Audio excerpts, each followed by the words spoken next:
Explode me, give it all to me, give it all to me. Explode me, give it all to me, give it all to me. Give it all to me, give it all to me. Give it all to me. Let me give it all to me.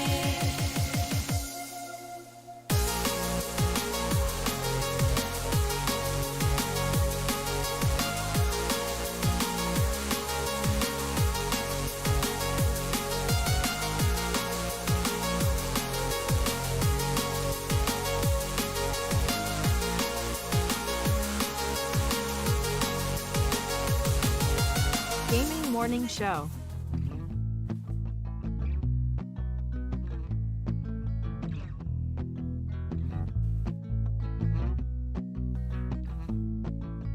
Tell your friends, tell your mom, Gaming Morning Show is on. Wait, Austin, your mom is here?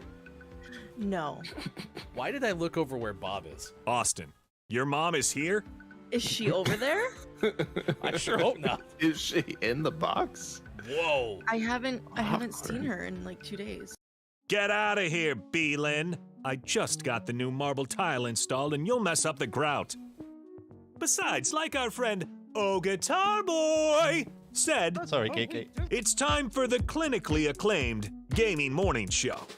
Or should I say, award-winning.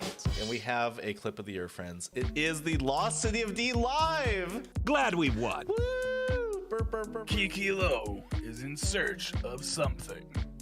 I need a D that works. There's the D. Searching in the universe because the D is currently broken. Gaming Morning Show won clip of the year. Oh my god. gosh. But don't you dare expect to put that Chris Emmy Memorial Clip of the Year trophy in this I box. probably should have prepared something more special. I'm getting the walls repainted soon. Now, where to put the chandelier or the bearskin rug? Oh, and the piano. Can't forget that. Maybe there is somebody in the world that can help her. Maybe somebody who sings a song. 6 to 9 a.m. Pacific. If you wanna get specific, I couldn't imagine any other place to go than to start the day with the Gaming Morning Show.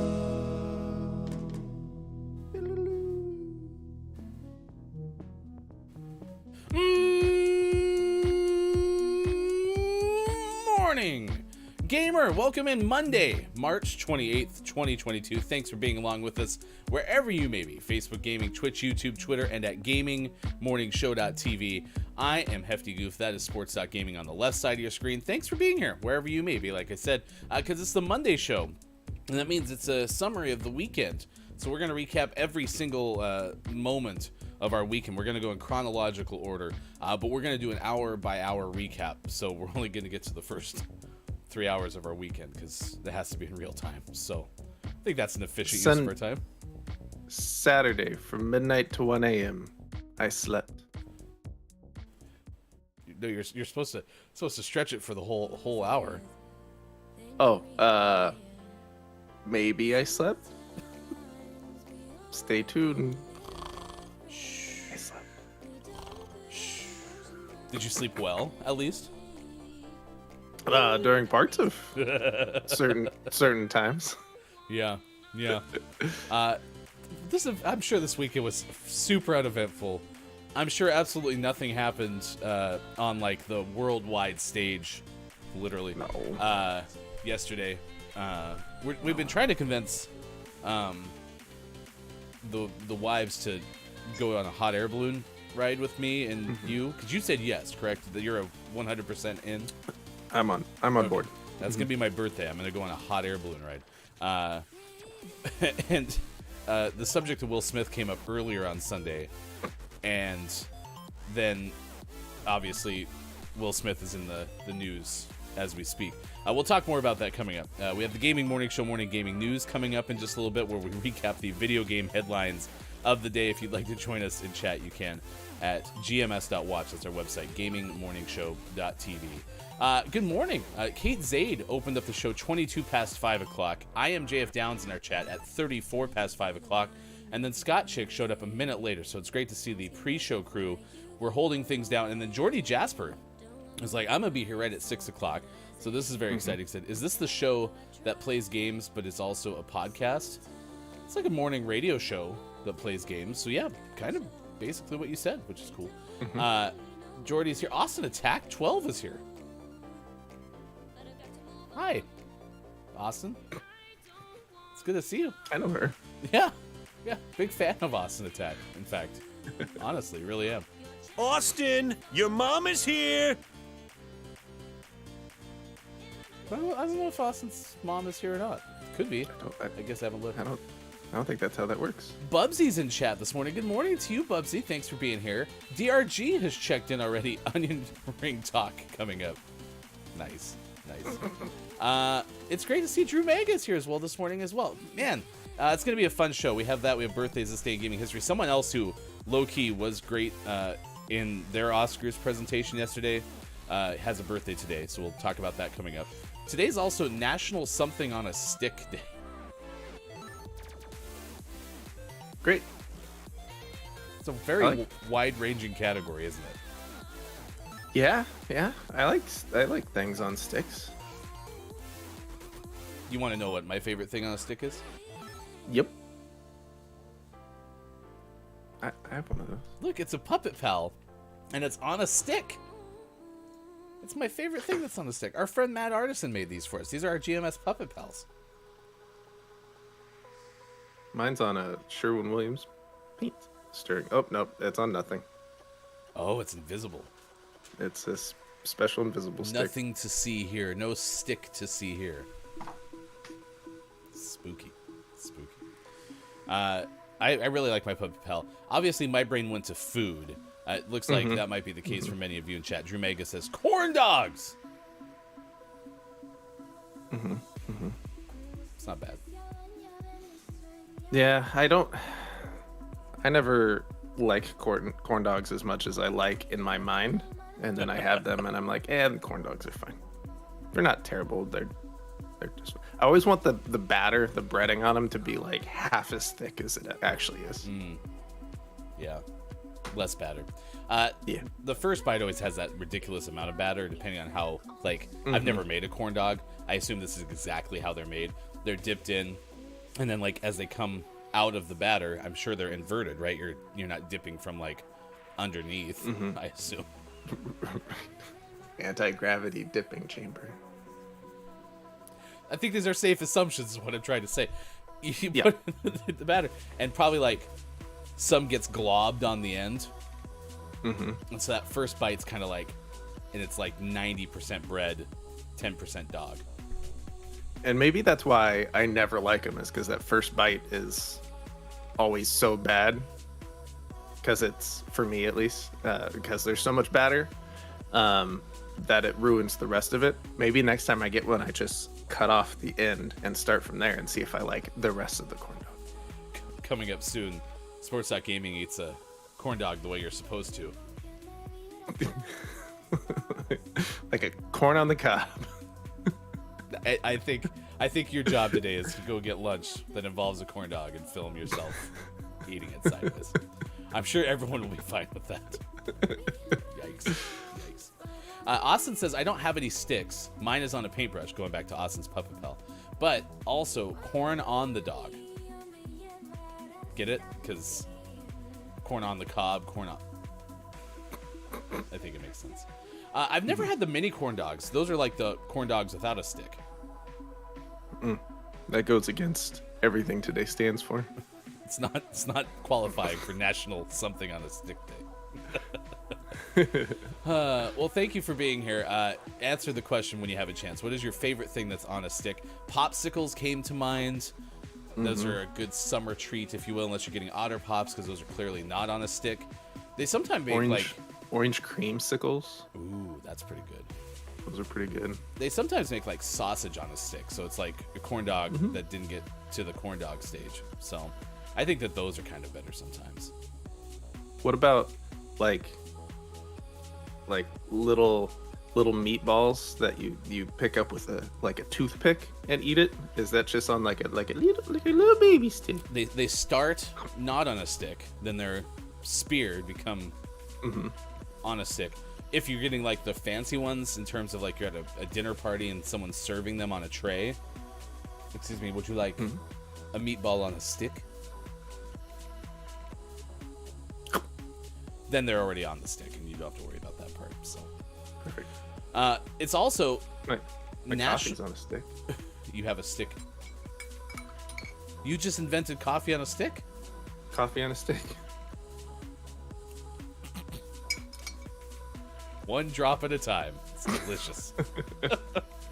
How long have you been drinking that coffee? Oh, about 3 days. Is it cold yet? Oh, yeah. Ice cold. It's ridiculous. It's National Black Forest Cake Day. I've only ever heard of Black Forest ham, so I have no idea what Black Forest cake is. I'm going to envision it's cake, but it has Black Forest ham on it. No. I don't want to envision that. That sounds awful. And then put it on a stick. Oh, really? That can't be it, but is Black Forest, like, I thought Black Forest ham was named as such because it has like a really like firm border on it, but I don't have a clue. And I was just always assuming that. If you eat enough National Black Forest cake though, and you have enough national somethings on a stick, you can also maybe celebrate National Triglycerides Day. Oh yeah, those are bad, right? Those are those being too high is not good. I think I had high triglycerides once. Do they ever Black? go back down? Yeah. Okay, just good. eat Yeah. better. Okay. Black Forest cake brushes the layers of chocolate cake with cherry liqueur and then adds chopped cherries to the whipped cream filling. So it's like a chocolate cherry cake. I sounded really enthusiastic about that. Honestly, I'd probably be fine with it because I like pretty much every form of cake. But there's some about cherries and cake. Like, I've never really liked the fruit compote type cakes where they're stuck in between the layers. They're good, but I'm never like, I want that more than just like cake. Yeah. So that's fine. It's also National Weed Appreciation Day, so please appreciate that today. Northern California. It's a town. Northern California? There's a weed California, so they're appreciating it today. So there you go. No chocolate and cherries is good, says Austin Attack.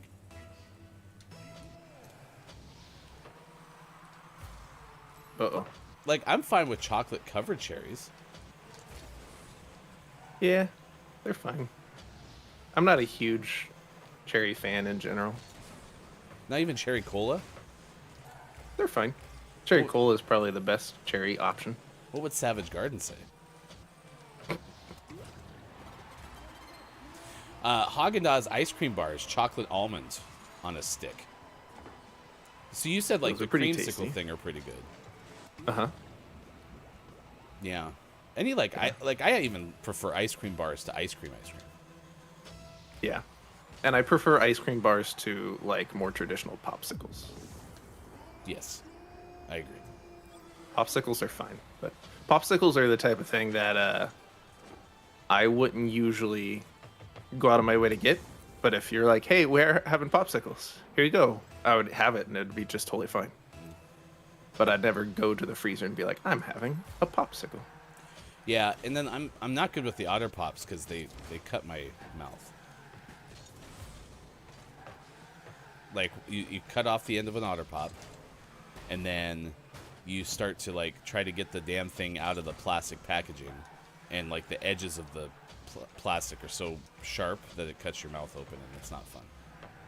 They gotta stop packaging those in razor blades. It feels like little razor blades. Not a big fan. Not a big fan at all. Hyper's here. Good morning to you, or as it stands, well, yeah, good very early morning to you, Hyper. Thanks for being here. No chocolate cherries as good as I mentioned. Down says there is Black Forest Gâteau. That's a chocolate cake with berries. Yeah, that must have been what you found. Yeah, that looked like an alternative name when I Googled it. When I started Googling and got some autocompletes, I typed in Black Forest and it was ham, cake, gummy bears. So I also need to know, what are Black Forest gummy bears? Do they have cherries or are they covered with a bunch of seasoning? Those seem to be the two options for Black Forest things. I'd be on board though. Cherry gummy bears could be pretty okay. I've never had a chocolate. I've never had a chocolate covered gummy bear though. They're fine. Nothing to write home about. No, if I remember correctly, when I ate them, I kept them in my mouth and ate the chocolate and then ate the gummy bear.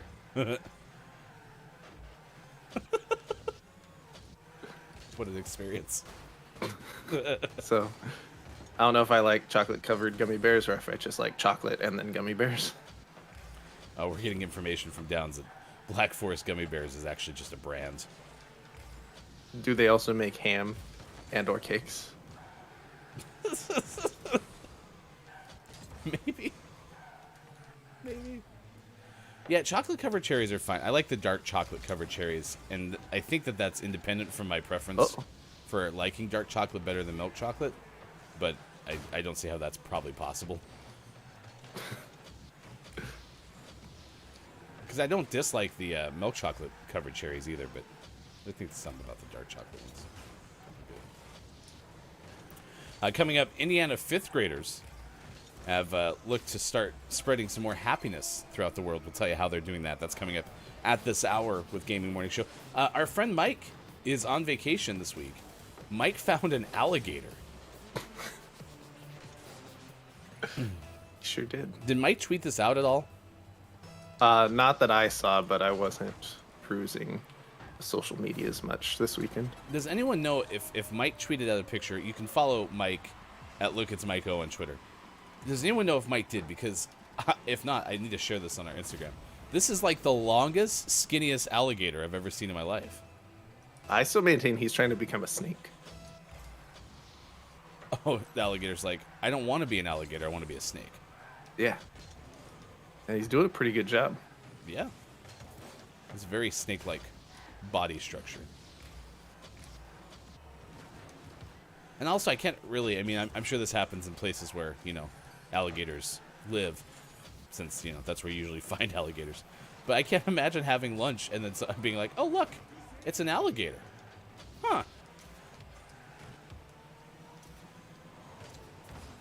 Like, that'd have to be a weird experience if you're not from a place that has alligators, and then you turn around like, oh, Right. There's an alligator. It seemed like a neat experience because I mean it was far enough away that you can enjoy and be like, oh look, an alligator, without feeling like, oh my god, there's an alligator. Run, it's an alligator. It's coming right for us.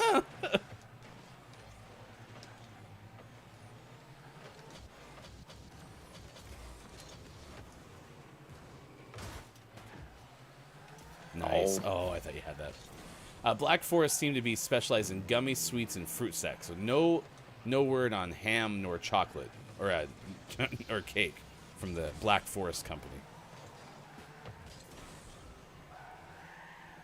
We'll have to reach out to them to get comment.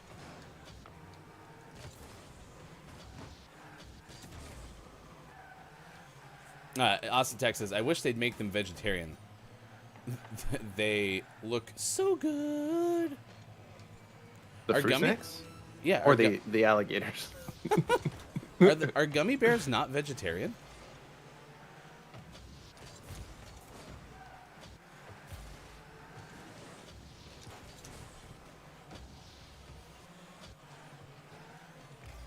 Oh, because or is it the vegan thing because of gelatin? Oh, yep, there you go. That sounds right. They have gelatin. Gotcha. Well, wait, isn't gelatin's made of like horse stuff anyway, right? So Yeah. So that wouldn't qualify as vegetarian either. I'm connecting the dots. Don't worry. Just took me a second there. Hey, it's Gaming Morning Show, and it's 6:24 West Coast time. It's 9:24 out east. It is 2:24 for those watching GMS in the UK. Thanks for being here, Sean and Ryan, this morning. So yesterday at the Oscars, I didn't watch it at all until I got on the internet, and it appeared that Will Smith had punched Chris Rock on stage. And then I went and watched, I don't know, there was a couple of videos available on Twitter, you know, because it's the Oscars, and apparently that gets a lot of eyeballs. And yeah, Will Smith slapped Chris Rock on stage. It's not something I expected to see on live television. No, it wasn't. He also had some choice words to say afterwards. He did. Yeah, the uncensored version played in other places. I think someone found a clip in Australia and in somewhere else. The point being is we heard what Will said. So we'll talk more about that coming up this morning. Also, Lady Gaga turns 36 today. Lady Gaga actually shined at the end of the Oscars. Was it Liza Minnelli, I think, who was out there with Lady Gaga? Helped her out. Liza was in a wheelchair and seemed either really nervous or maybe some other reason for not being able to like do the role that she was supposed to do. But I think they were trying to honor Liza, and Lady Gaga like took care of Liza, even at one point whispering, "I got you."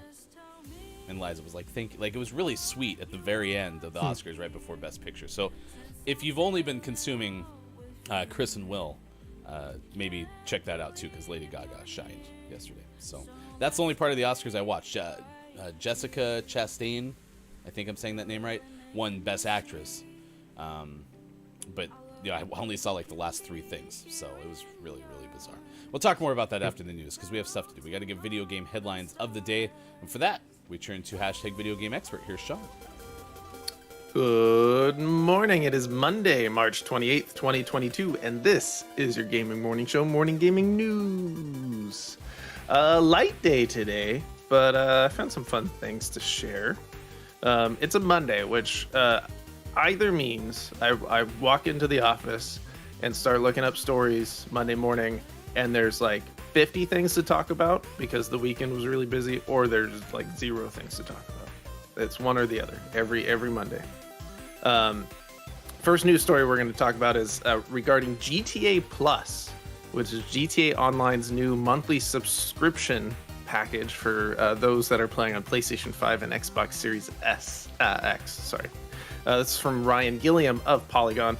This is a $5.99 a month service for extra GTA Online rewards. This is going to come with a variety of benefits, including exclusive rewards. Each month, subscribers will get new items and bonuses such as in-game cash, upgrades, and special discounts. GTA Plus members will also be able to buy even better shark cards to get more bang for their buck on microtransaction purchases. The full list of GTA Plus benefits for the first month, which is going to run from tomorrow through April 27th, you get $500,000 GTA dollars delivered automatically to your Maze bank account. The printable Devastate 8.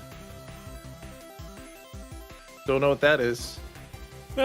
Might be a vehicle. What is it called? Principe Devastate 8. Anyone? Nope, Anyone? no idea. The auto shop located in La Mesa, so apparently you get an entire auto shop. Yacht owners get upgraded to the Aquarius super yacht. That sounds pretty cool. That's I want good. a super yacht. It's better than a non-super yacht. You get the Gusset Frog tee and Broker Prolapse basketball top and shorts. Wow. Neat. These are all digital, by the way. And some free paints and emblems, all kinds of fun stuff. So if you're playing a lot of GTA Online, this makes a lot of sense for $5.99 a month. Those that aren't playing GTA Online, skip it. In our next news story, Tango Gameworks, creators of Ghostwire Tokyo, which came out last week, say they are working on a quote completely new title that is the complete opposite of horror. This is from Wesley LeBlanc of Game Informer. They're currently celebrating the release of Ghostwire Tokyo, which is out on PlayStation 5 and PC as of last week. The studio is already preparing for future titles, namely ones that will showcase the studio's strengths in genres other than horror. This was revealed during an interview with Japanese game magazine Famitsu. Former Resident Evil director and now Tango founder Shinji Mikami said he wants to change the image of Tango. As he said right now, he recognizes that Tango is seen as a studio that specializes only in survival horror, but that they also want to be viewed as a studio that can create a wider variety of games. They are known for developing games such as The Evil Within 1 and 2, but in the future, they want to release more and more new games outside of the horror genre. That sounds pretty cool. I asked this question on Twitter. Is Ghostwire Tokyo going to scare the crap out of me?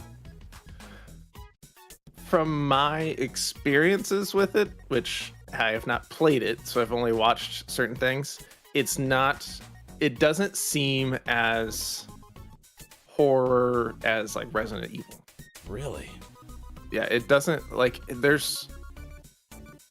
it seems like there are spooky looking bad guys, but you see the same ones over and over again, so you kind of get desensitized to them, and it doesn't look very like jump scary. So you would probably be able to handle this just fine. Okay, because it looked jump scary to me. That's why I was wondering. So that's not the sense I get. It's more atmosphere. So I think you'd be okay. And Papa Pa says the answer is no. Okay. Yay. In our last news story of the day, a new game has been announced or released. It wasn't quite clear from the little bit that I read. But anyways, Turbo Golf Racing blends Rocket League style action with golf. That sounded pretty fun. This is from Marcus Stewart of Game Informer. Rocket League's obviously a blend of soccer and car combat, and it's been quite successful. We play it every morning. Turbo Golf Racing borrows from a similar playbook by combining over-the-top arcade-style racing with golf.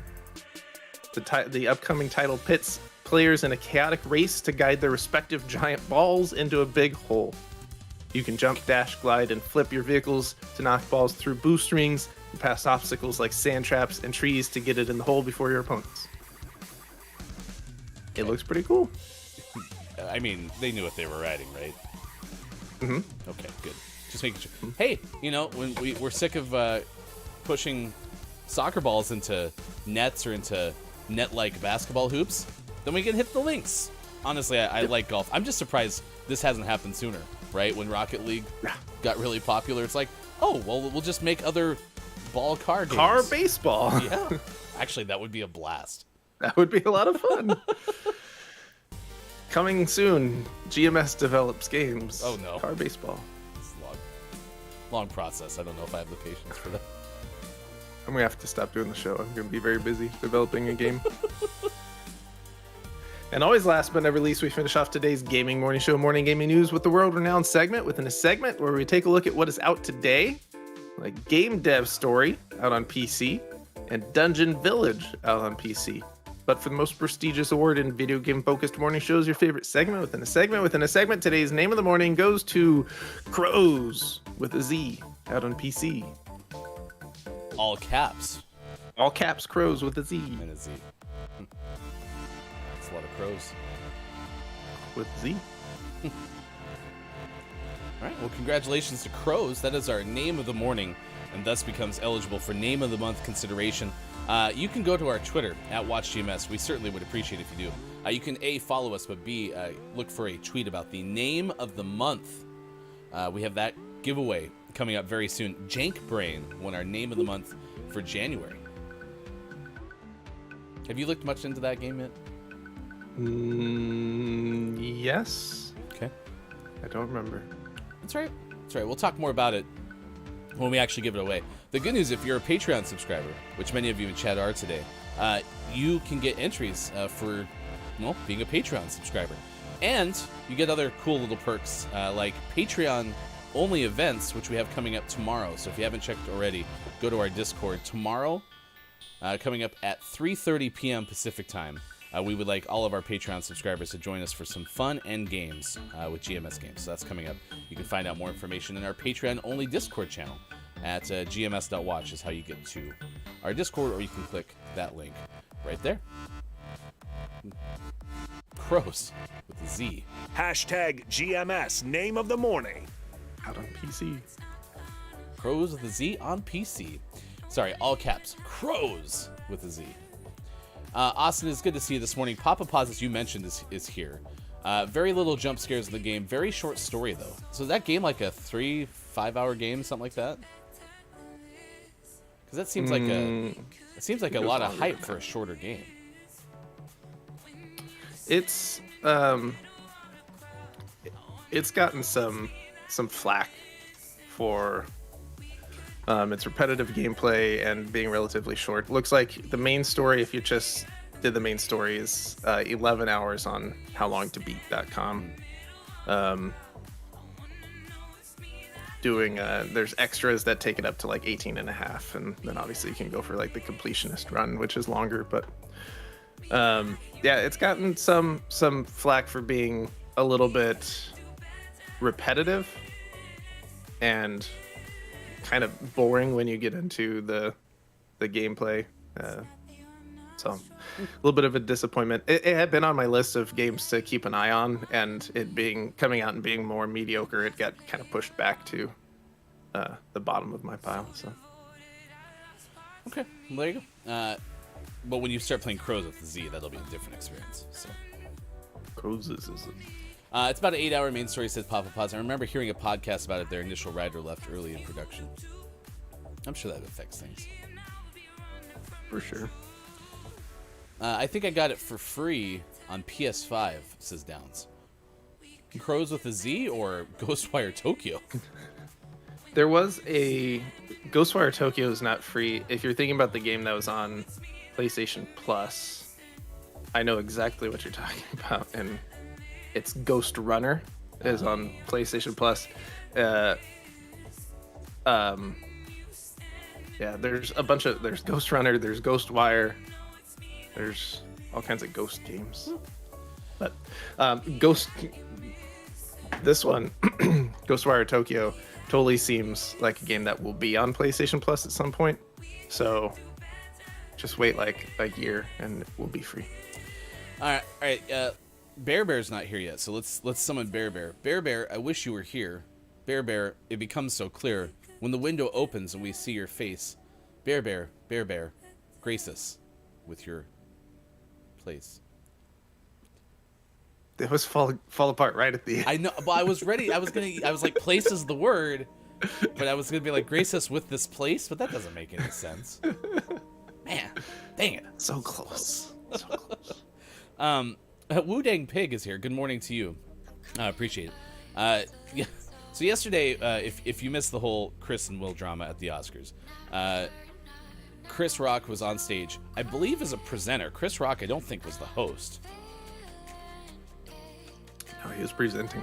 And made a joke about Jada Pinkett Smith because Jada's hair is very short because she is dealing with alopecia, I believe is what I've learned, which is something that makes your hair fall out in patches, right?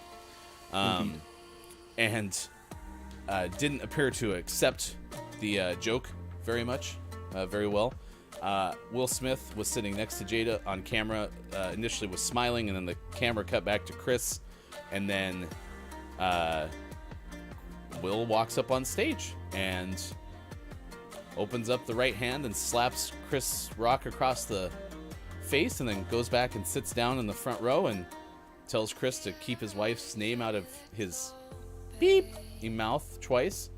And yep, that's you didn't even hear that because the Oscars had to just on ABC just had to mute the whole thing. It sounded like someone just forgot to keep the audio on. It was gone for that long. So, and then Chris looked off stage and seemed like he was wondering if do we just present the next award then? Because he was out there to give an award. I think Questlove ended up winning it. A really unusual moment on national TV. Yeah. Yesterday. Not a good showing. No. So I'm not really good with either of the situations because I've never been really good with the making jokes of people's like appearances, period. Like I'm really uncomfortable with like roasts, if you know what those are, where like Comedy Central people make fun of people.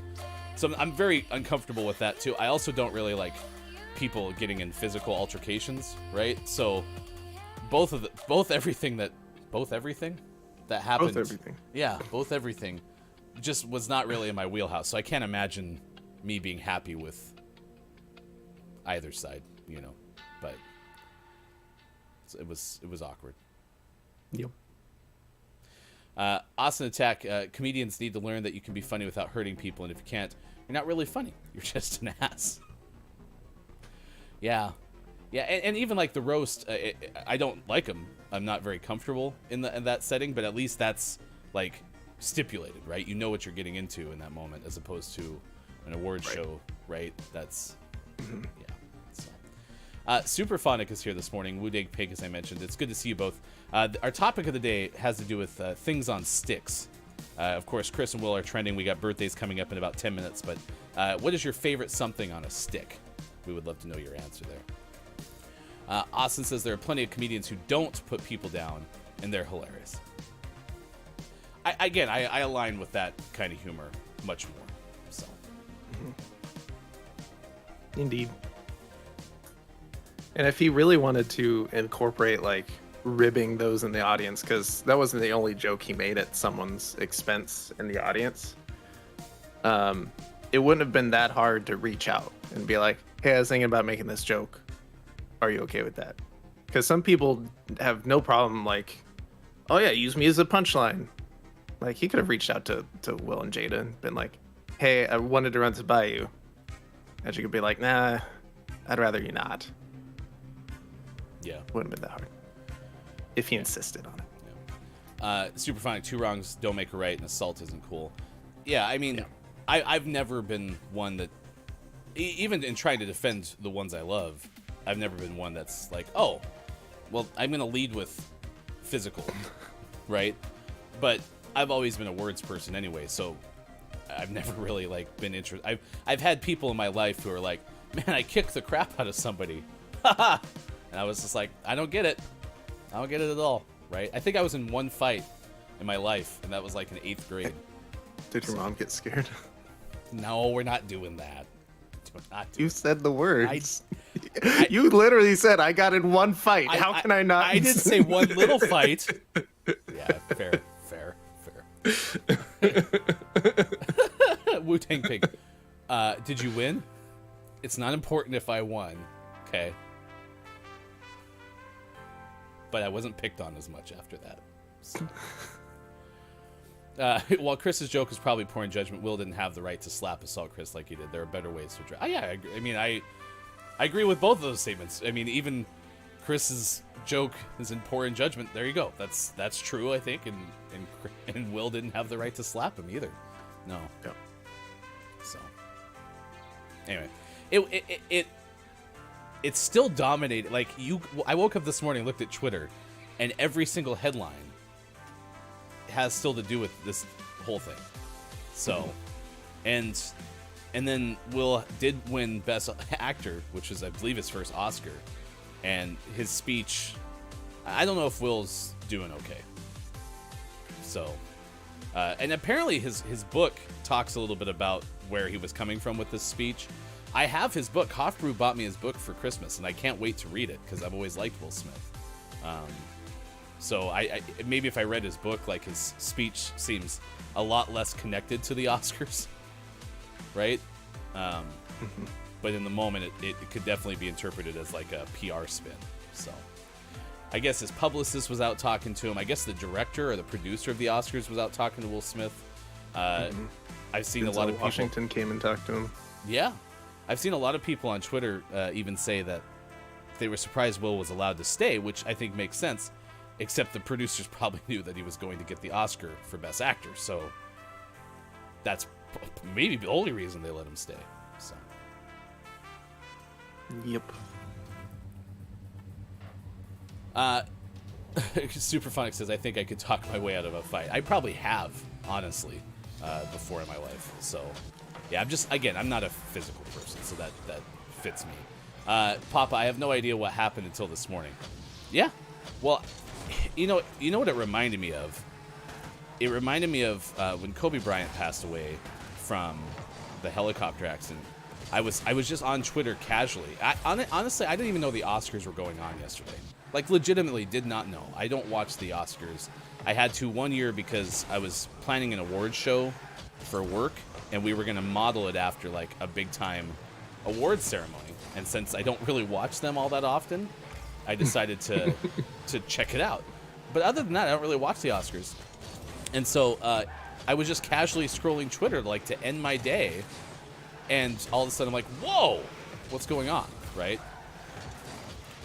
And so it just completely caught me off guard. And it was, like, kind of developing, you know, it's definitely a lot faster than what happened with Kobe because obviously it was on live national television, right? But, like, I remember scrolling when Kobe crashed in the helicopter, the pilot crashed in the helicopter, and him and his daughter died with all the other people on board.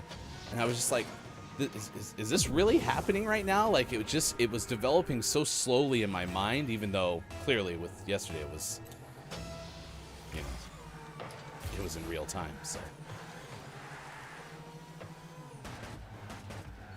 Bubsy's here. It's messed up to make fun of a black woman's hair and autoimmune TV and expect not to get hit.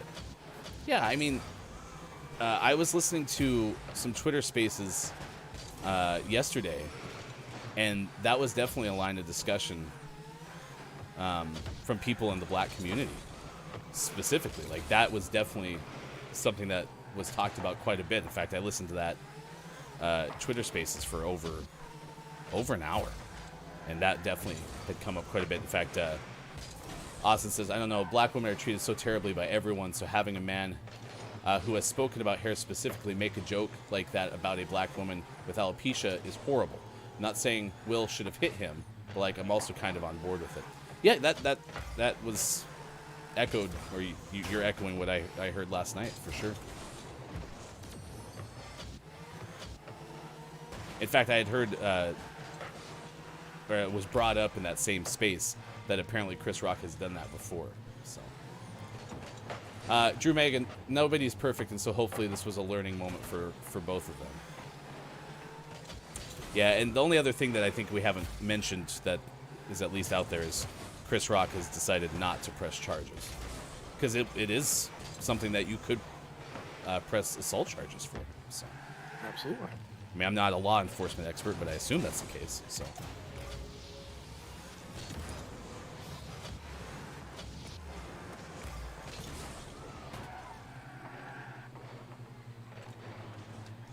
Kate's here too.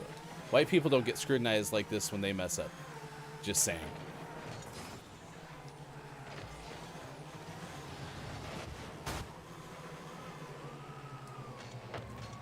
Austin says it wasn't staged. Will probably take a hit on this. Well, in the speech, Will mentioned, he's like, he apologized to the Academy and he apologized to his fellow nominees, which I was interested to see, because I didn't realize, like, again, I had just hopped in, having watched the thing happen on Twitter.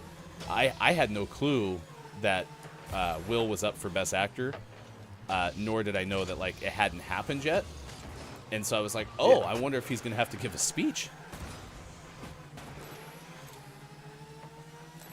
And clearly he did.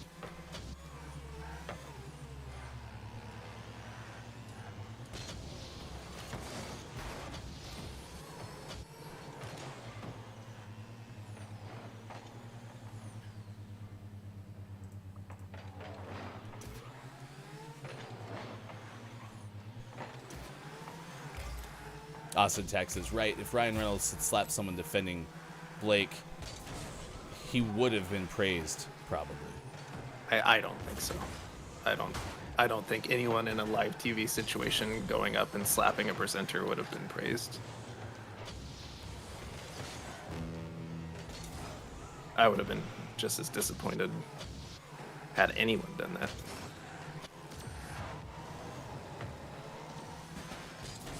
Yeah, it really stopped the internet last night.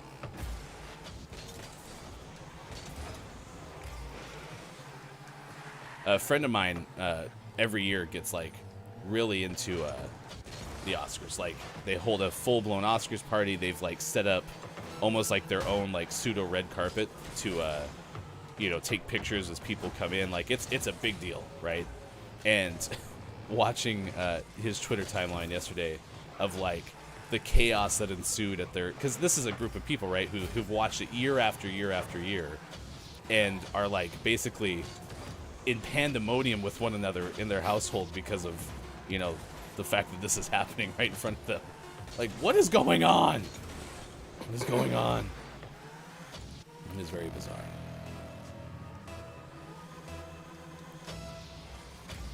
If you're wondering, Wu Dang Pig would slap somebody for Blake. So.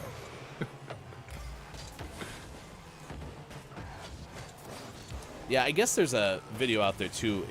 If you're not familiar with alopecia and what it's like to have it, Jada apparently has done like some pretty, or at least has done a video specifically talking about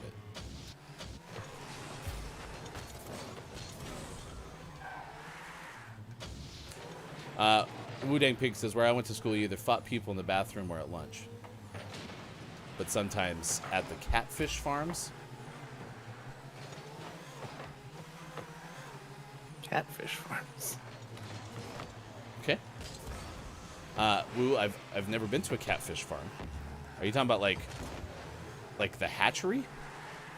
Bubsy says slapping's a lot less violent than attacking groups of marginalized people. Yeah, well, I mean, you're specifically leaning toward the idea of, you know, words can be violent, and that's something that came up in the discussion that I was listening to yesterday as well. Like, you know, physical violence is not the only form of violence, right?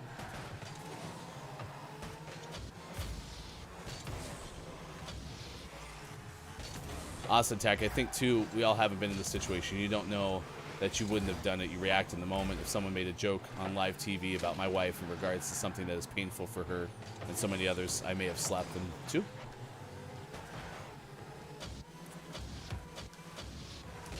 Yeah, you don't know how you'd react until you're in the situation, so.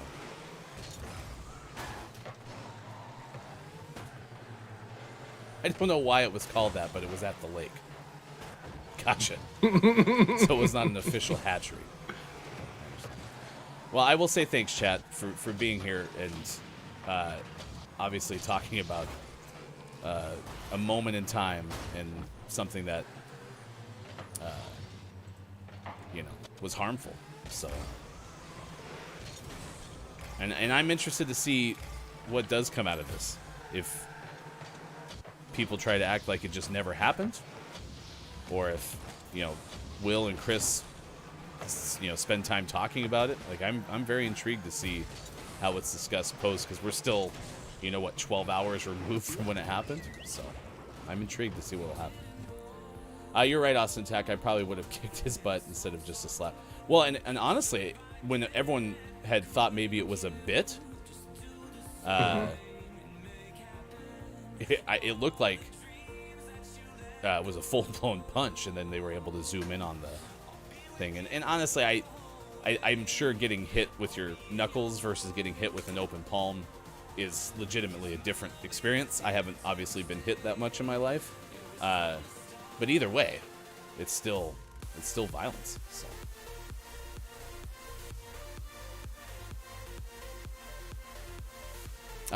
Hyper says, I've actually been in an analogous situation in high school.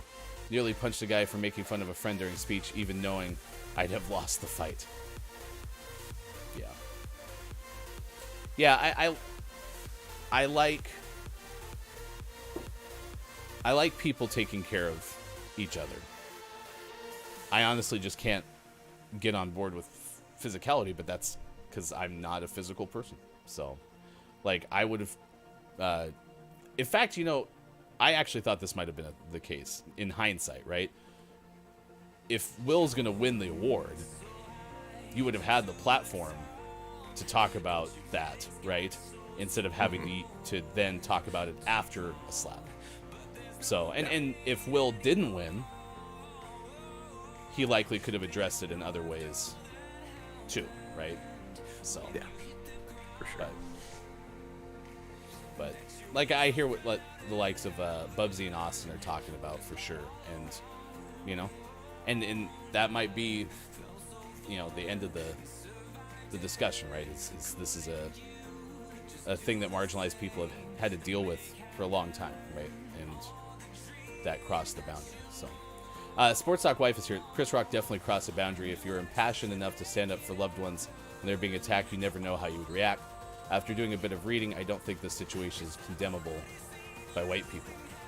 Austin Tech, but if you were in a rage, would you have had that logical thought? Well, I agree. We've had that discussion already, right? Where you don't know how you'd react until you're in that situation. Yeah. Well, and us being in that situation, a lot different than Will Smith, who's been in the public eye his entire adult life.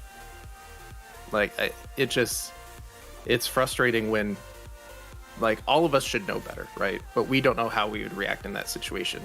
But he knows better and knows that every eye is on him in that situation, and many people look up to him, and he's setting the example for so many people that have looked up to him as a successful Black person who's had this platform, especially recently, of, like he said in his speech, of promoting love and promoting good nature it's disappointing when someone who lives that life can't control their emotions in that situation and set a good example and do things the right way on both accounts. And Chris Rock, being the type of comedian he is,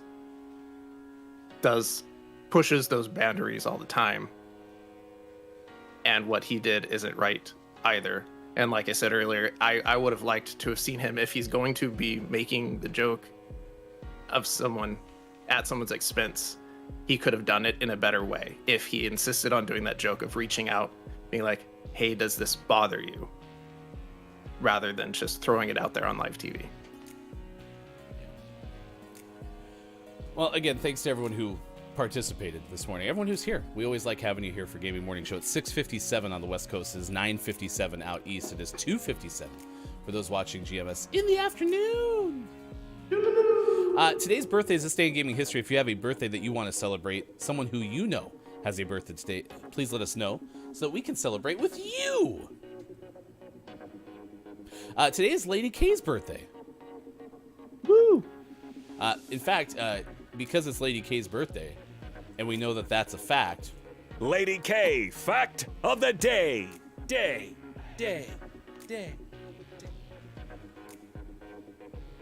Because it's a fact. It's your birthday song. It isn't very long. Fact.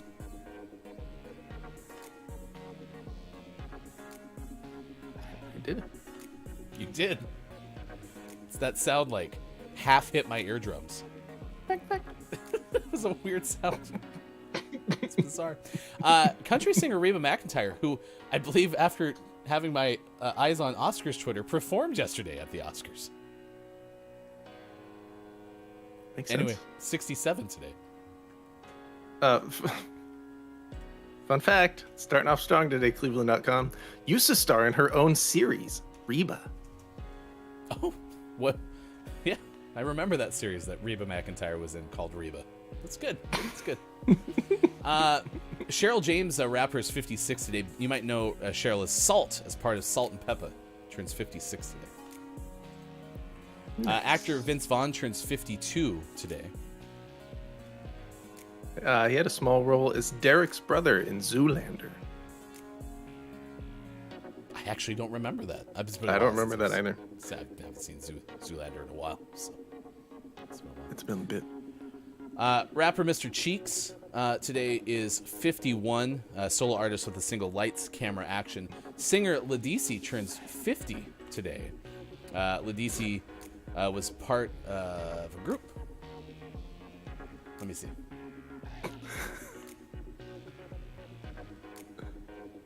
Yeah, formed a band after her middle name, Anna Bade. Happy birthday, Ledisi, who's 50 today. Actress Annie Wersching is 45 today. She plays the Borg Queen in the current season of Star Trek Picard. Isn't that the one that's on streaming services? Yeah, Paramount Plus, I believe.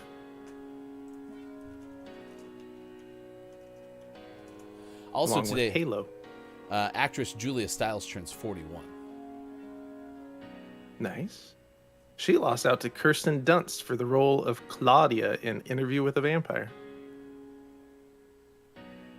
There's another movie I haven't seen in a long time. I didn't realize they were in Interview with a Vampire. I've actually seen that movie. I rented that movie like when it came out, and I was probably like 10, and I disliked everything about it. It's one of those movies I probably should have watched 10 years later. So it was very serious. Rapper J-Kwon turns 36 today, and singer Lady Gaga turns 36 as well. Gaga. Lady Gaga. Fun fact for Lady Gaga, received Golden Globes, a SAG, and BAFTA nominations for her role in House of Gucci. If anyone knows, Liza Minnelli presented Best Picture with Lady Gaga. One thing I haven't Googled yet is if there was anything that Liza Minnelli is going through, because Liza Minnelli went out on stage in a wheelchair and seemed very nervous, if nothing else, to be presenting. And that's where I was saying, like, we were talking about love a second ago, right? that was a really caring moment from Lady Gaga. If it was only nerves, if it's something more serious with Liza Minnelli, like Lady Gaga took care of her on stage. It looked like one of those things where it's like, we want you to be here, and I could imagine Liza Minnelli being like, I don't want to do that. You know, it's not something I'm comfortable with, and be like, we'll take care of you, and Lady Gaga did. I'm all speaking hypothetically, but it was a really cool moment at the end of the Oscars history. So. That's awesome. Dreezy is turning 28 today. Sang her debut album, No Hard Feelings, released in 2016. Any other birthdays? It's August Anheuser-Busch Jr.'s birthday. He's a brewing magnate. Oh, Anheuser-Busch. First time I'm hearing of them. I think we need to do this, especially because Kopi is here. There was a thing that we had going from basically like quarter one of 2021 till quarter two of 2020. It might have been January to January. Every single day that Kopia was able to show up, and during the segment, Kopia would say, and it's been X amount of days since Taylor Hawkins' birthday. And honestly, for the longest time, I thought Taylor Hawkins was a member of the band One Direction. Because I thought that we had talked about Taylor Hawkins in conjunction with Harry Styles. And so every single time Kopia would bring up Taylor Hawkins, I was like, oh, man, he must be really into One Direction. So then we had Taylor Hawkins' actual birthday. Again, I want to say it was January or early February. And found out that Taylor Hawkins was a member of the Foo Fighters. In fact, was the drummer of the Foo Fighters. And Taylor Hawkins passed away over the weekend. I think we got that news on Friday night, if that sounds right. Somewhere around there. So, Kopia, like, you know, legitimately considered Taylor Hawkins one of his heroes. And so I feel bad for you, Kopia. Obviously, taken too soon. I think he was 50, right? Mm-hmm. So we do this every single time we have a drummer birthday. This one goes out to Taylor Hawkins. We've got a drummer birthday!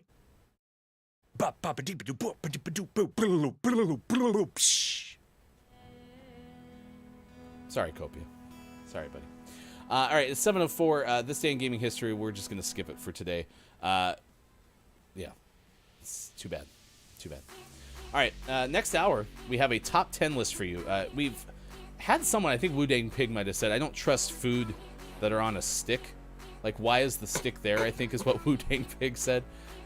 So we're going to give you America's best foods on a stick. So if you aren't familiar with the amount of foods that are available on a stick, we'll share that with you coming up next hour. We'll also have sports! This also goes to Groggy or Die, who wants to talk about the Final Four in NCAA men's basketball. So we'll do that when we come back. It's Gaming Morning Show. It is the Monday edition, Monday, March 28th, 2022. Thanks for being here. Facebook Gaming, Twitch, YouTube, Twitter, and at gamingmorningshow.tv.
revolutionary. Yeah. Can't stop us now.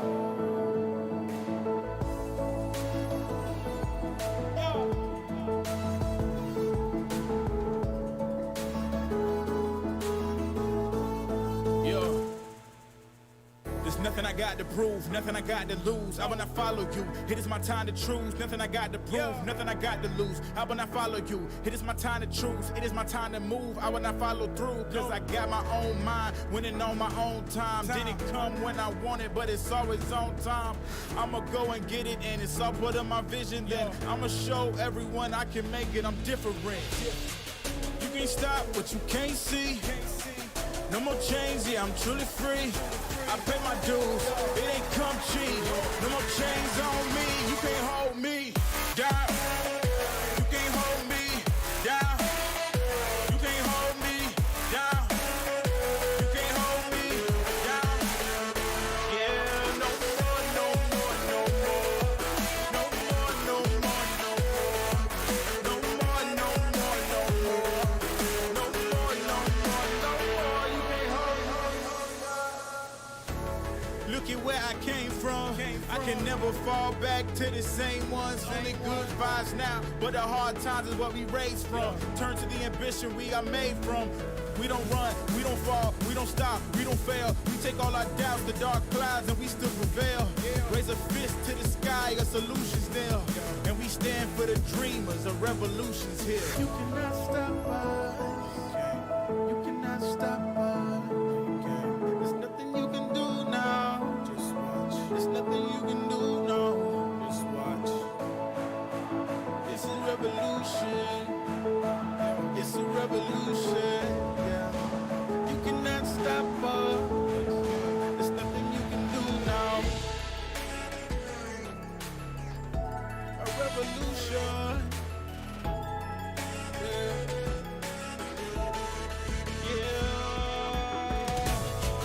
You can't stop what you can't see. No more chains, yeah, I'm truly free. I pay my dues, it ain't come cheap. No more chains on me, you can't hold me down. You can't hold me down. You won't hold us down. You can't hold us down. Yeah, no more, no more, no more. No more, no more, no more. No more, no more, no more. No more, no more, no more. Yeah, you can't hold us down. Yo, we gon' hold it down. Hold it down, yeah. You can't hold us down. Hold it down, yeah. We gon' hold it down. Yeah.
Coming up on Gaming Morning Show, list of the day and sports. Find GMS on Facebook Gaming, Twitch, YouTube, and GamingMorningShow.tv. Time for hour number 2, right now. Morning, gamer.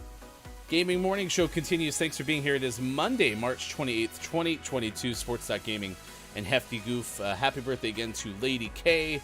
Lady Gaga also has a birthday today. From the celebrity list, Salt from Salt and Peppa, and many, many others. Today is National Something on a Stick Day. And so coming up, we'll tell you America's best foods that are on a stick. What is your favorite something that's on a stick? We were talking primarily about food, but Matt Artisan gave us my favorite thing on a stick. Our Puppet Pals.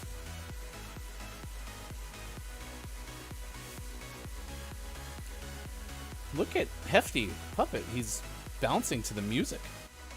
He's a bouncy boy. I actually have a trampoline on the side of the desk. So. Don't believe him. There's no trampoline there. Boing, boing, boing, boing. It's a good-looking Puppet Pal. It's top notch. If you would like, so it's Lady K's birthday, and it's Lady Gaga's birthday. True. Are we positive they're not the same person? I've never seen Lady Gaga in the same place as Lady K, so there's no way I can absolutely know for sure. I mean, they have the same first name. I don't want to burst this bubble for you, but I don't believe Lady is their first name. What? Sorry, I know that this is tough to hear, but I don't think their first name is Lady.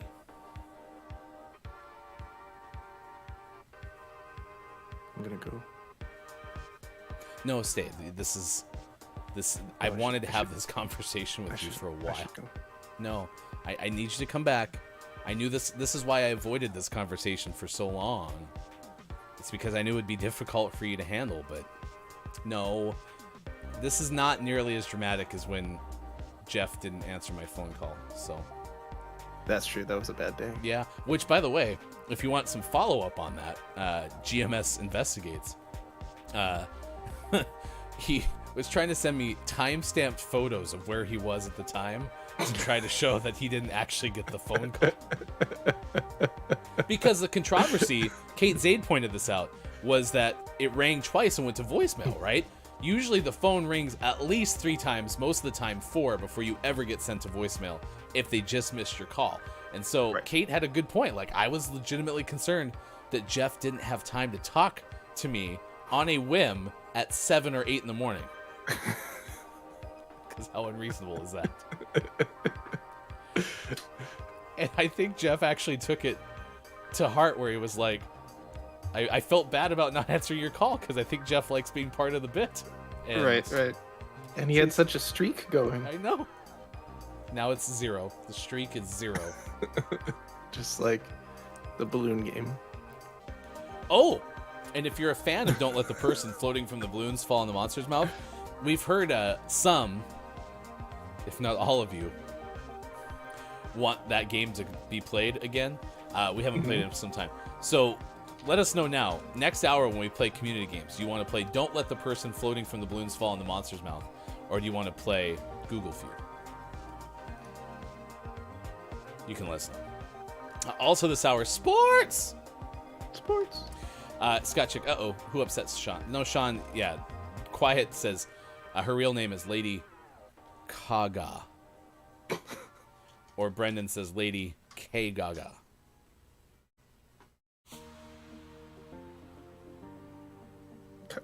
Gaga. I don't like that. Have you come to grips with this reality, though? No? No, but it's fine. We talked last hour about Chris and Will, the Chris Rock joke, the Will Smith slap, the discussion around black women's hair, some of the things that were brought up by UChat. If you want to share more information, you can in our Discord. If you want to extend that conversation into that space, that's something that we're certainly inviting you to do, because I think that that's important. So, did you really make an exclamation point Jeff streak? Maybe. Can't tell for sure. Got those quick programming hands, don't you? It's important. Thanks for nothing, Jeff. But yeah, I think Jeff legitimately felt bad with it. It's like he was trying to defend himself. He's like, I was in the middle of the desert in Utah. That old excuse. Sure. Oh, and by the way, it was Jin. That was Jeff's favorite Tekken character. I forgot why you even called him. Yeah, because my friend Jeff played a lot more Tekken growing up, and so we were trying to ask the question, hey, who was your favorite Tekken character? So, thanks, Jeff. What a fun snack. What a trooper. What a trooper. We will have the story of an Indiana class, I believe. No, it's a class of 5th graders who are doing something special to try to spread happiness. So we have that story coming up. We had promised to you last hour and we failed. But for good reason. We had a good discussion around the Oscars. I like happiness. I'm a believer in happiness. I'm on board with happiness. But this is a way to spread happiness. So. Oh, contagious happiness. That's good. Towns was worried about Jeff's favorite Tekken character all weekend. Yeah, so it was Jin, who I believe, as we read that list of like top 15 Tekken characters or whatever, Jin was atop the list, right? I think so. It was like strongest characters or something like that. Yeah. So he was up there, if not the top. I don't remember for sure.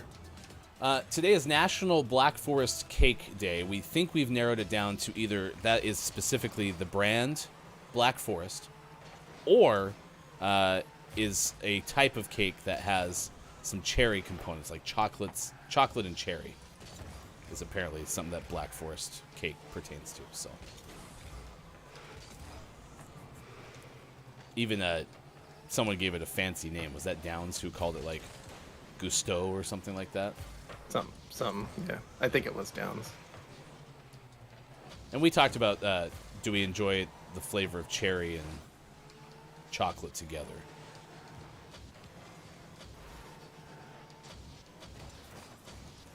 Which I'm fine with. I'm never craving it, but like, let's say I was like, I want sugar, and I went to the cabinet, and the only thing in there that had a high quantity of sugar was chocolate-covered cherries. I'd eat them. They're not gross. They're kind of like, they kind of have like a consistency of the Cadbury eggs. Mm-hmm. But with a big old cherry in the middle. Yeah, I can do without them. I also saw on like a TikTok or a Instagram reel or something that the reason that is it maraschino cherries? That's the one that kind of garnishes beverages like a Shirley Temple. Yeah. The maraschino cherry apparently is so pink because of chemicals. So pink. Yeah, that checks out. Some other places they make maraschino cherries, but they're like more of the dark purple color that you would expect from a cherry. And I was like shocked because like manufacturers of food in the United States put chemicals just for cosmetic purposes. Unheard of. Shocked. Downs goes, Lady K had a fact of the day about Black Forest.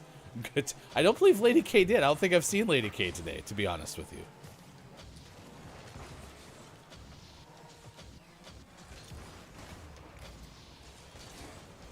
Jack is here. Good morning to you, Jack. Glad I came in before everyone left the stream, unlike last night with Austin.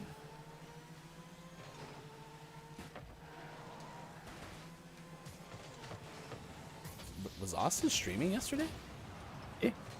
Oh, I'm sorry. I missed your stream, Austin. Oh, yeah, you mentioned that during GMS Weekend Edition. Oh, which, by the way, if you missed GMS Weekend Edition, yesterday, Emily Simpson, who I believe is one of the social media folks for the Monterey Bay Aquarium, joined us. Brendan and Kate Zaid were our panelists, and it was a very good show. But it was fun to hear of the stories behind how Emily and the social media team at the Monterey Bay Aquarium kind of pivoted when the pandemic hit to try to bring as much of the aquarium experience to life on the internet. And my favorite story that Emily shared was apparently the Animal Crossing game has a lot of animals that you can earn, I suppose, that are animals that are found at the aquarium. And so Emily was like, what an opportunity for us to stream, a game. And so put in for an expense report request to get a Switch for the aquarium, and said for one reason or another it didn't work. And so Emily deleted her personal Animal Crossing island and then started using her Switch for the aquarium's purposes. Nice. It's like, wow, what a story. What a story. That's fun. Well, Jack says, sidebar, Austin streamed last night, and I just found out I came on just as she was leaving. Great timing, Jack. Well, if it makes you feel any better, Austin was here this morning, and we have not heard from Austin in the second hour yet. So Austin also may have dipped since you showed up here, too. Does that help? Did I help? I don't think I helped.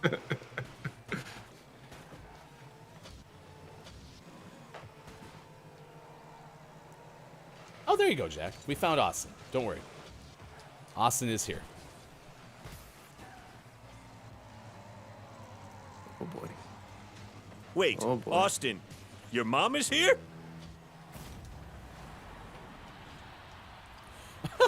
So Austin says in the stream yesterday, I got raided and follow botted. It was fun.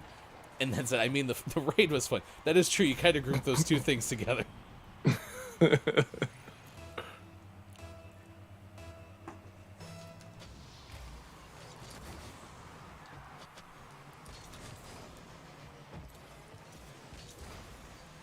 Jordy's here as well. Jordy, thank you for hanging out with us this morning. We are a morning radio show that plays games, and we are asking you the question today. Name your favorite something on a stick.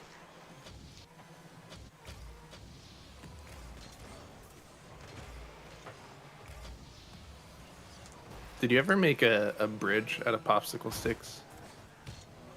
In, like, physics? Probably. The problem with me, right, is the math and physics side of my life were not, like, my most enthusiastic areas. And so I probably don't remember. I swear I remember making, like, a building out of popsicle sticks. It's like a cabin or something. Ah. Nice. Tell me more.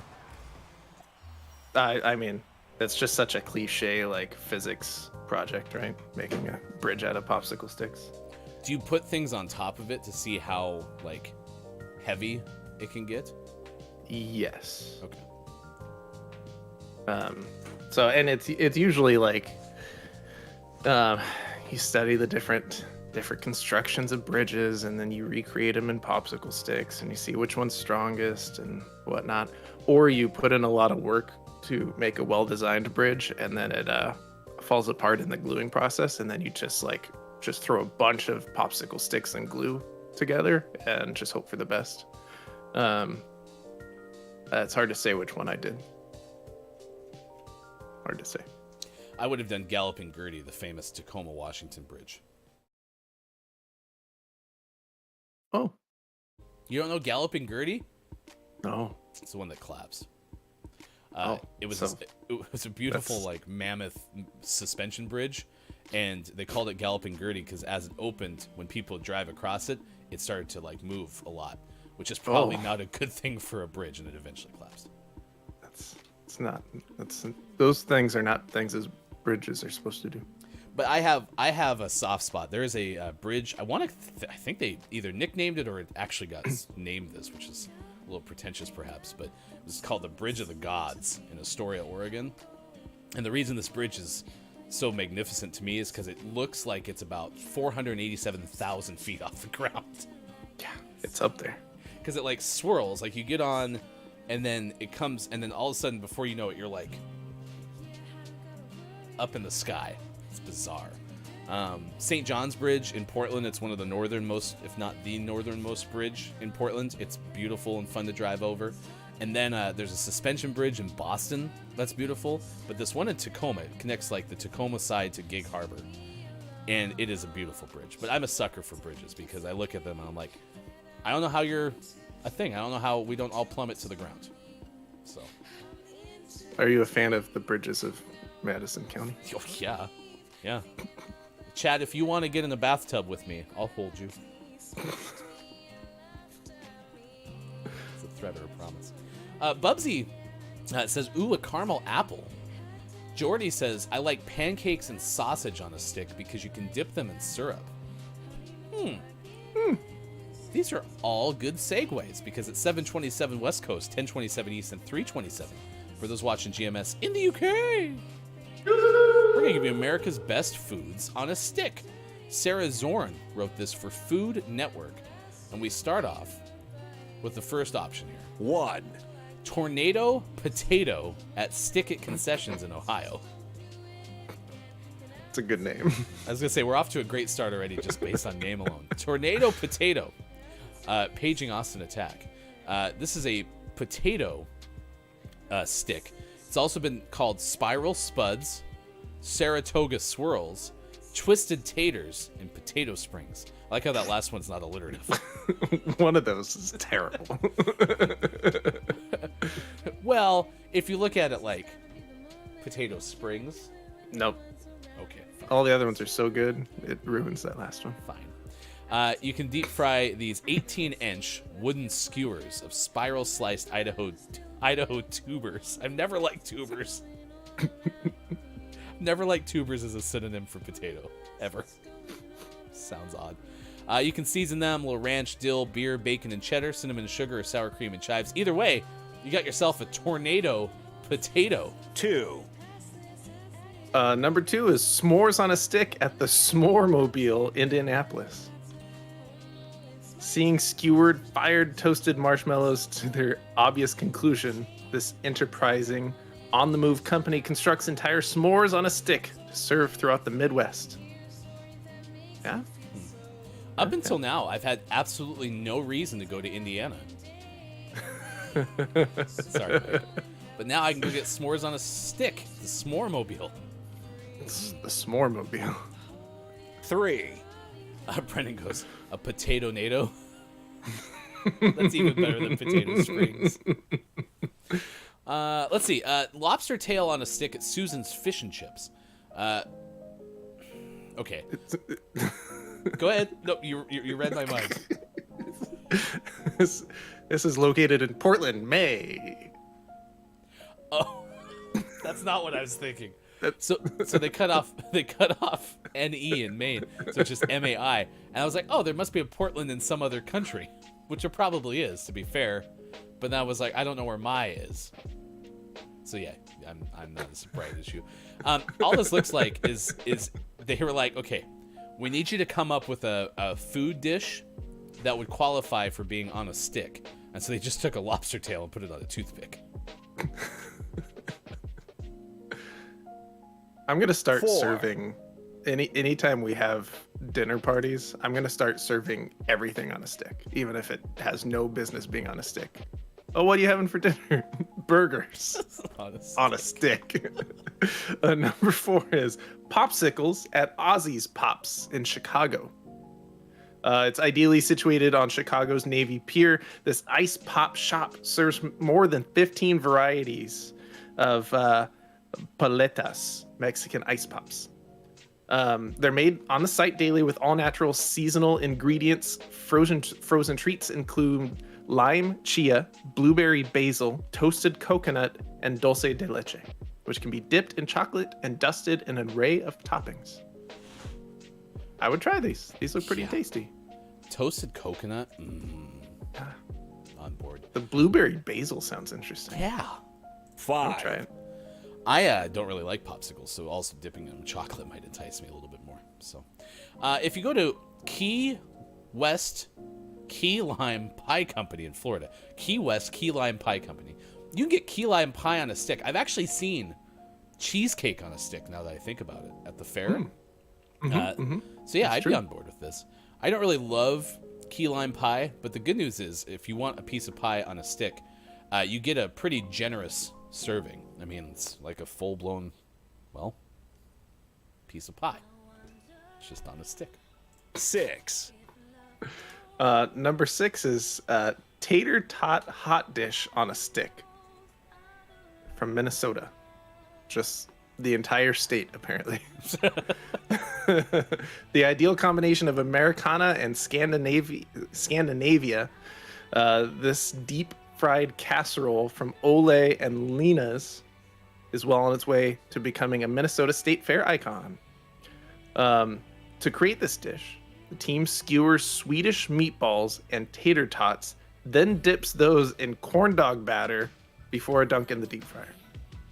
Side of mushroom hamburger sauce makes for the creamy casserole style dip that's truly Minnesotan. 7. Number 7 is Roscoe on a stick at Cafe Habana in New York City. Skewered Roscoe. What's that? Rest in peace, Roscoe. Whoever that is. He's been put on a stick.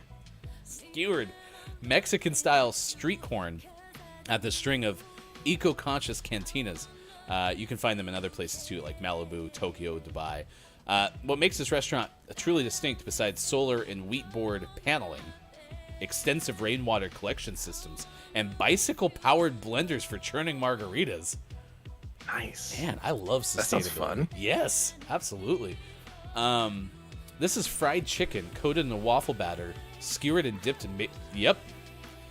I'm going to New York City. No, I can go to Malibu.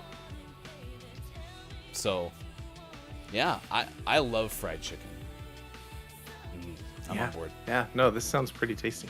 8. Number 8 for Mike O. Alligator on sticks at Harris Crab House, Graysonville, Maryland.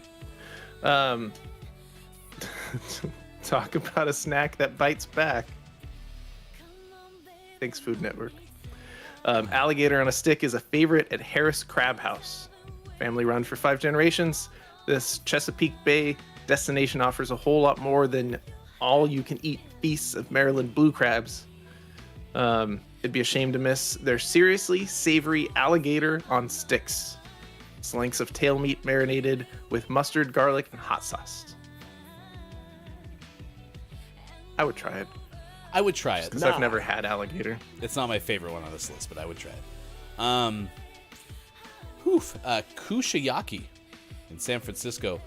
Lush natural resource of the California region. These dainty bites include local sardines with tamari and togarashi, Monterey squid with wasabi and lemon, and braised lamb trailed through dots of pungent mustard.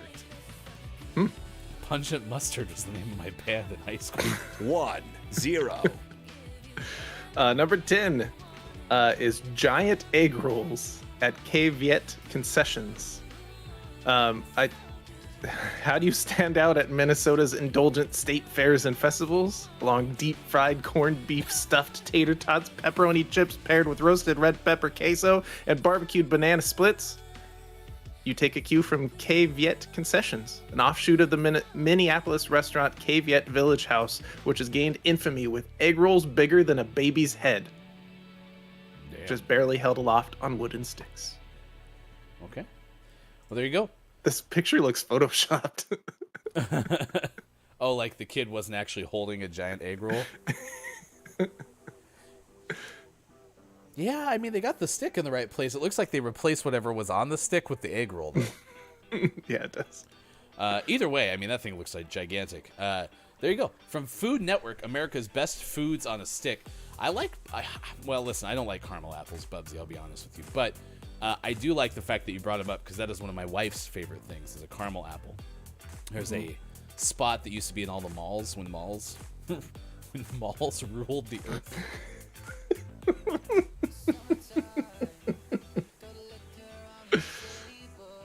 Like dinosaurs.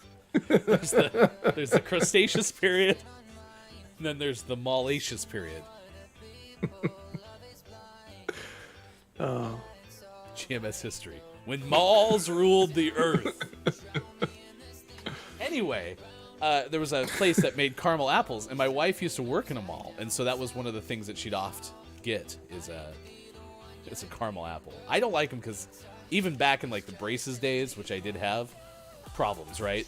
But just they're always something that just hangs out somewhere in here, and I'm not on board. So it has the same issue. I have the same issue with caramel apples as I do like popcorn, and that's like bits and pieces getting stuck in my teeth, and I don't like it. But I love the flavors, so I really like, although they're not on a stick, so it's excluded for today. But like sliced apples dipped in caramel, that I can get on board. Yeah, I'm fine with that. It's the act of biting into it, I think, that makes it difficult for me. So, have you seen Churning Red yet? No, not yet. Okay, this is not a spoiler, but there's a scene where the main 4 characters are filming something, and one of them has braces, and like her head's turned away from the camera, and I think they're eating something, and she turns around and she has like bubble gum, or I don't even know if they were eating, but it's like stuck, and the shot lasts like a second or two too long, and I can't watch the scene, that part of it. Like, I was doing the horror movie thing where now we've watched it several times now. I'll like cover up, and they show it multiple times too in the movie, and that's how much the whole sticking to my teeth thing just bothers me. So I'll be honest though, I really wish Austin was here right now, because, and Bubsy, since you said those look good too, you could come. But I know Austin's specific love for potatoes. I wish you could. My wife would be able to make you a tornado potato. Yeah. I feel like of all the ones there, that's the one that would be most likely to happen in one of our households. Yeah, it did look tasty. But honestly, we're supposed to go to LA in like a month. I would drive to Malibu just to try that Roscoe on a stick. So here we go. It's time for Rapid Fire Foods on a Stick, brought to you by Jordy Jasper. If you're not watching Jordy Jasper on Twitch, you should. Could we have 5 seconds on the timer, please? Yep. All right. Ready, set, go. Baked potato on a stick, green beans on a stick, biscuits on a stick, beer on a stick, Oreo on a stick, mashed potatoes on a stick. That's 5 seconds. Ding! Those are all ideas from Jordy. Did someone say soup on a stick? It was Quiet I Am Gaming. Yeah. I think this all stemmed from me saying that I'm gonna start serving everything at dinner parties on a stick. Yeah. I like the idea of green beans on a stick, and there's just a toothpick in every individual green bean. This actually came from nationaldaycalendar.com. There isn't much that can't be put on a stick when talking about food.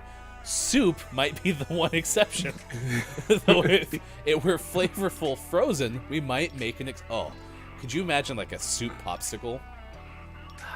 I can't imagine it. It's not pleasant. For cool summer treats like the popsicle to frozen food staples like the corn dog, food on a stick is one of the world's greatest inventions. Fresh fruit kebabs. We haven't even talked about kebabs. And skewers of grilled veggies and meat are both summer favorites. Street fairs, and food trucks have created a variety of recipes made to go on a stick that takes us from breakfast to after-party hunger with flavor combinations that sometimes make us wonder why we haven't tried that before. Whether it is fresh and healthy or breaded and deep-fried, menu choices are broad and plentiful for National Something on a Stick Day. Not bad. Not bad. All right, Mike's on vacation. We're going to show you the alligator that Mike found. But first, let's check in with ourselves and see what we're tracking at this hour. All right, at this hour, and the logo was not cooperating with me today, so as you can see on your screen, it's gigantic. And now it'll finally... I could not shrink this thing to save my life earlier today. It was quite annoying. All right, there you go. So it's now time for GMS at this hour. We're going to go to Indiana, home of Look It's Mike O, although Mike never calls it his home state. It's just where Mike lives. From Ben Hooper of UPI, a 5th grade class in Indiana is trying to spread happiness and doing so with a special hotline. We have the phone number, so get ready to write this down if you would like. It's titled, When Life Gives You Lemons, Call a 5th Grader. For some reason, I think Jeff Foxworthy is about to host something again. So, the teacher of the 5th grade class at the school said they came up with an idea for a phone line with their class after reading about a project that a California kindergarten class had done. Quote, "The world is really chaotic. It's kind of dark. On the news, it's kind of hard to find good news stories to share with kids right now. I teach my kids to be positive and do good things for other people. And this just seems like an easy way to get my kids thinking about others. So, if you want to call 574-832-4965. Again, that number 574-832-4965. There are 5 different options in English and Spanish, including jokes, advice, and inspirational quotes.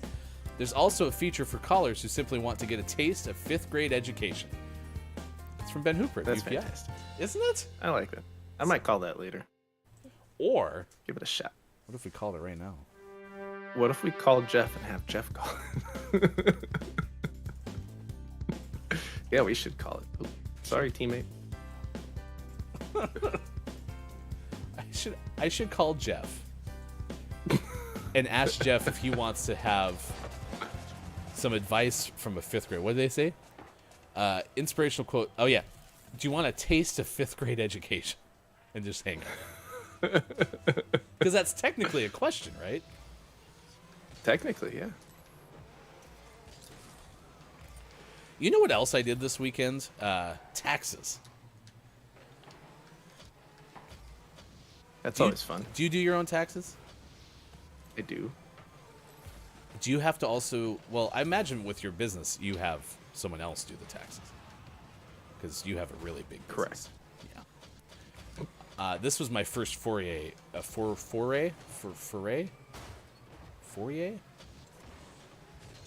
This is my first time doing business taxes. They're a different level. Holy cow. And as you can imagine, Gaming Morning Show is not that big. So I can't imagine what it's like to do a ridiculously big business. You gotta have people for that. Yeah. Yeah, I elected for the TurboTax option that has a person you can talk to.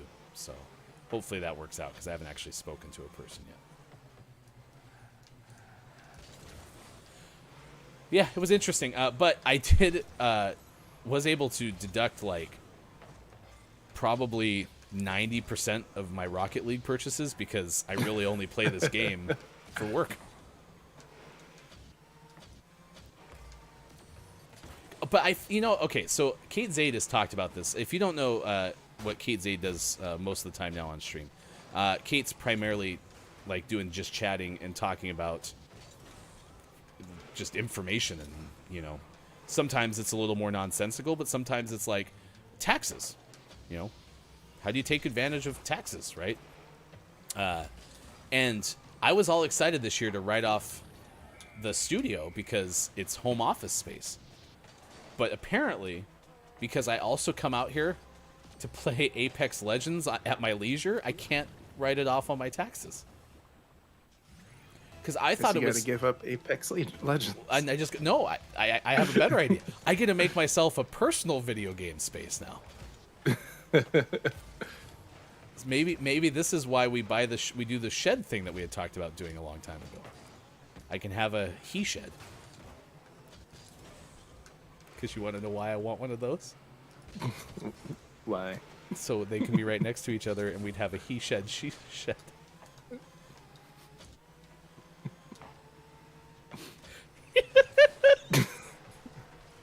I don't think your wife wants a shed. Did I just make myself laugh? Yes. It's one of those but old that's the whole concept of this show, though. It's the old he said, she said shed thing. Actually, I was asking my wife about this because we want to be able to deduct it from taxes, and so I was like, so maybe we should get a shed out in the backyard so that I could have a space that would be my personal space. And she was thinking of a name, and then I hit her, and she goes, he shed, she said. No, I won't allow it. Is this thing on? Hello? Come on! That's gold. That's gold. But yeah, apparently, I knew that it was a percentage of your house that you can deduct. Like, I knew that was the case, because I used to have a home office when I was doing something else that was a sole proprietorship thing, and so I knew that, but I didn't know that if you use it for anything personal, that it negates. Like you can't even do like a percentage of your house and then a percentage of your time, right? Like it was very disappointing, so I was very sad. So. He shed. Sheesh. So anyway, I learned a lot about taxes yesterday, and the last thing we have to do is run it through the CPA. But yeah, taxes. Am I right?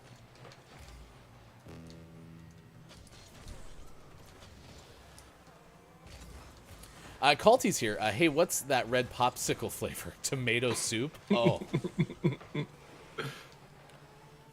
I do not like tomato soup just in general, so. Have you ever had it frozen on a stick? Maybe that's the way. maybe you'd surprise yourself. Oh, gross. Downs goes, I think it'd be easy to do soup on a stick. A spoon is basically a bowl on a stick that puts soup in your mouth. Downs, you have a beautiful mind, my friend.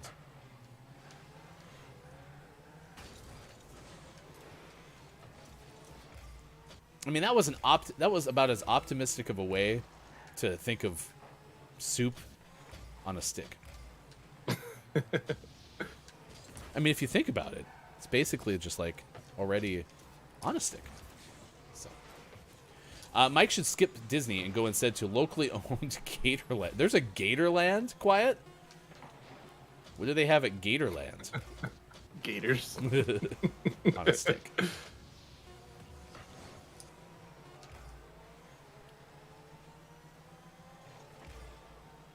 I'm just spinning now. It'll hit the ground eventually. Nope. Can't keep it up forever. Ah, suckers. There you go.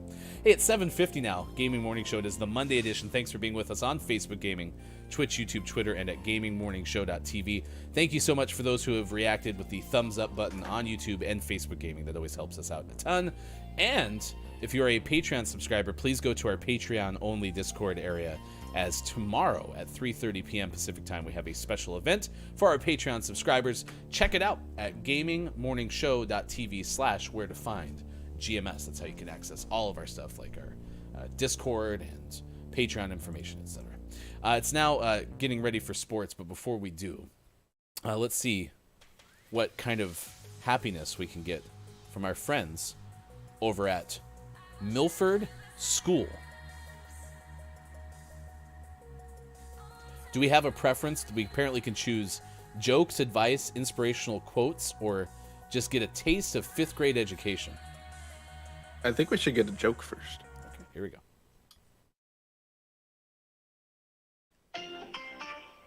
Your call cannot be completed at this time. Oh. E-me. It's 574. First time dialing a phone. Thank you for calling Milford Schools. When life gives you lemons, call a 5th grader phone line. We're glad you're here to lift your spirits. Please listen to the following options. Press 1 for Are You Smarter Than a 5th Grader Facts? Press 2 for jokes. Press 3 for pep talk or advice. Press 4 for inspirational quotes that will inspire. Press 5 for kind sayings or phrases. Press 6 for the above options in Spanish. All right, we're going to go jokes, right? Jokes. Why couldn't the pony sing a lullaby? She was a little horse. What did the traffic light say to the other? Don't look, I'm changing. How do you brush a bee's hair with a honeycomb? Why did the kid throw a clock out the window? He wanted to see time fly. What's a kite's favorite instrument? The strings. Hello. Thank you for calling Milford Schools. When life gives you lemons. Let's go. Kudos to you. Nice. Milford School in Wawasee, Indiana. I like it. A honeycomb.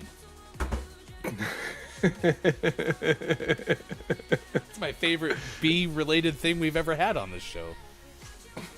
It's my second favorite bee joke. Okay. What's your first? Oh, What kind of bees give milk? Boobies.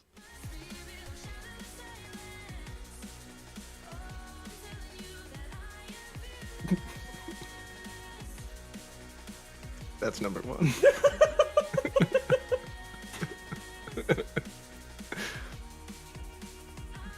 Earthling goes, boo, and then my brain went, bees.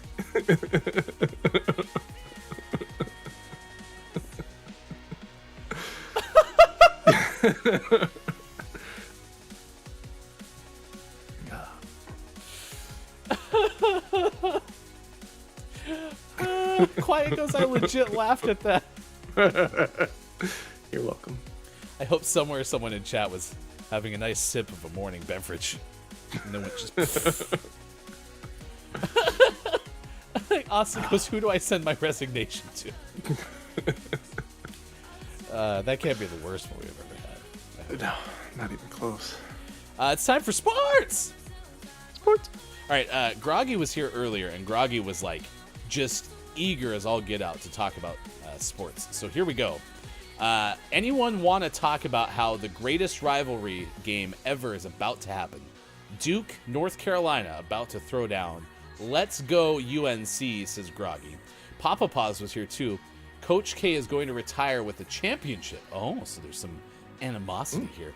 It's a possibility. I'm just glad UNC made it this far after losing Roy. They're talking about Roy Williams, the former head coach.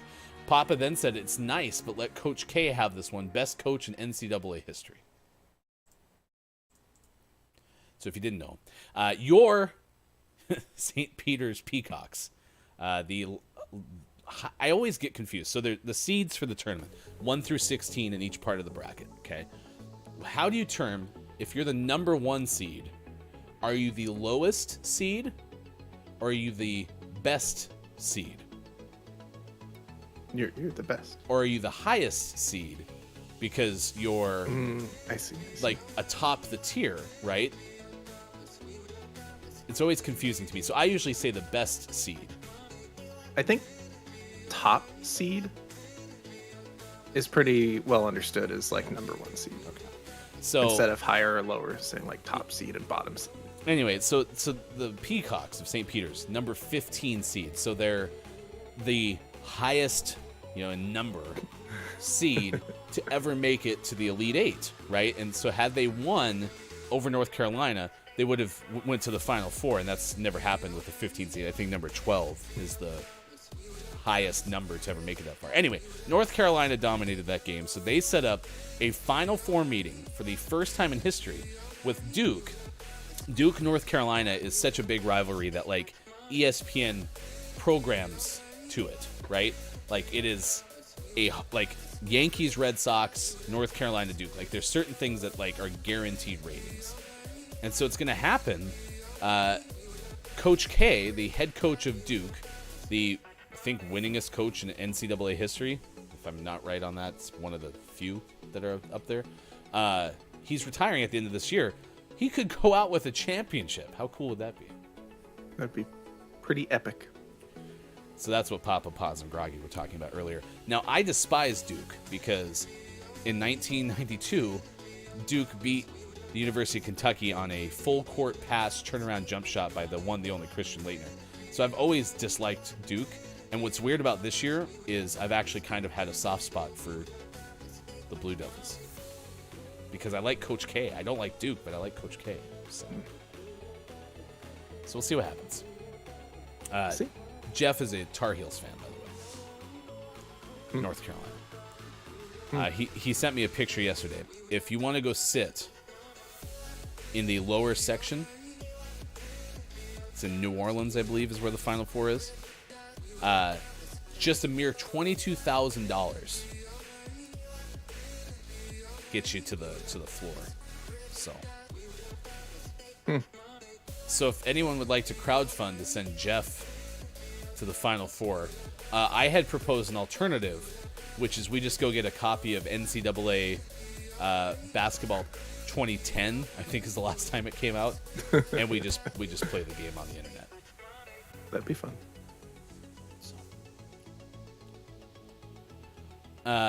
Brennan goes, you hold a grudge on some college-age kids because of some dude in 1992. Yep. Welcome to sports. It's true. People still wear, like, I hate Leitner shirts. Like, it's something sports fans do. It's a good show. On the women's side of things, we have the chance of having all 4 1 seeds in the Final Four. We'll find out tonight. When's the last time that happened? It has to have been a while. Let me look. On either side.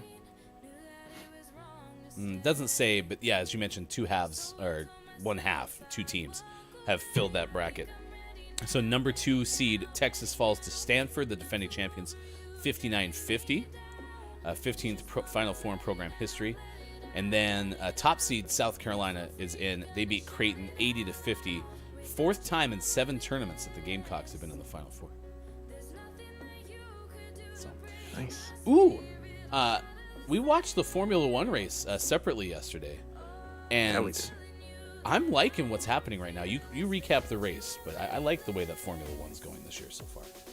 Yeah, for sure. The race, for a lot of it, was pretty routine, which was not unwelcome. It was kind of nice to see some routine racing. Sergio Perez was on pole and was looking to kind of lead most of the race from pole. He was the first of the top drivers to pit, and unfortunately, literally half a lap after he pit, there was a safety car allowing everyone else to pit for cheaper, and so he got stuck in 4th position with Charles Leclerc out in 1st, Max Verstappen in 2nd. And it ran that way for quite a while till we got to like the last 5 laps where Max and Charles had a back and forth, just a wheel-to-wheel battle for laps at a time, which was pretty exciting to watch.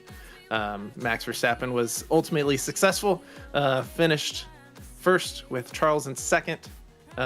So closing the gap a little bit between Red Bull and Ferrari, and closing the gap a little bit between Max and the Ferrari drivers. Pretty good. Jenson Button is one of the commentators for Sky Sports in the UK. And is a former F1 racer. Did Jenson win a championship? I believe so. Okay, I think that's what I remember too. And you can tell when someone that close to something, in this case a sport, is giddy as all get out because of the way that the racing was. You could hear it in his voice, and then he even said something. He's like, I love how they can come back, because apparently in Formula One, if you get over past someone, if you overtake them, it's incredibly hard to get back in front of them immediately. And apparently this year's edition, they revamped the cars. You said this usually on a decade basis, right? Roughly, yeah. This big change, for the first time in a decade-ish, was past, like, they were able to go back and forth. It was great. And then you have a team like Haas, who's faster than Mercedes right now with their top car. But just wait till Mercedes figures it out. You could have like 4 teams. Yeah, it's fun. And qualifying was bonkers. Lewis Hamilton couldn't get out of Q1. Yeah. Meanwhile, George Russell's qualifying in the top 10, but yeah, Hamilton giving it all he could not get out of Q1. Yeah. Qualified 16th prior to other teams, other drivers getting penalties, and he ended up moving up a little bit, but yeah, qualified 16th. Yeah, they said his worst qualifying position based on race results, qualifying results. Ever, or in a long time.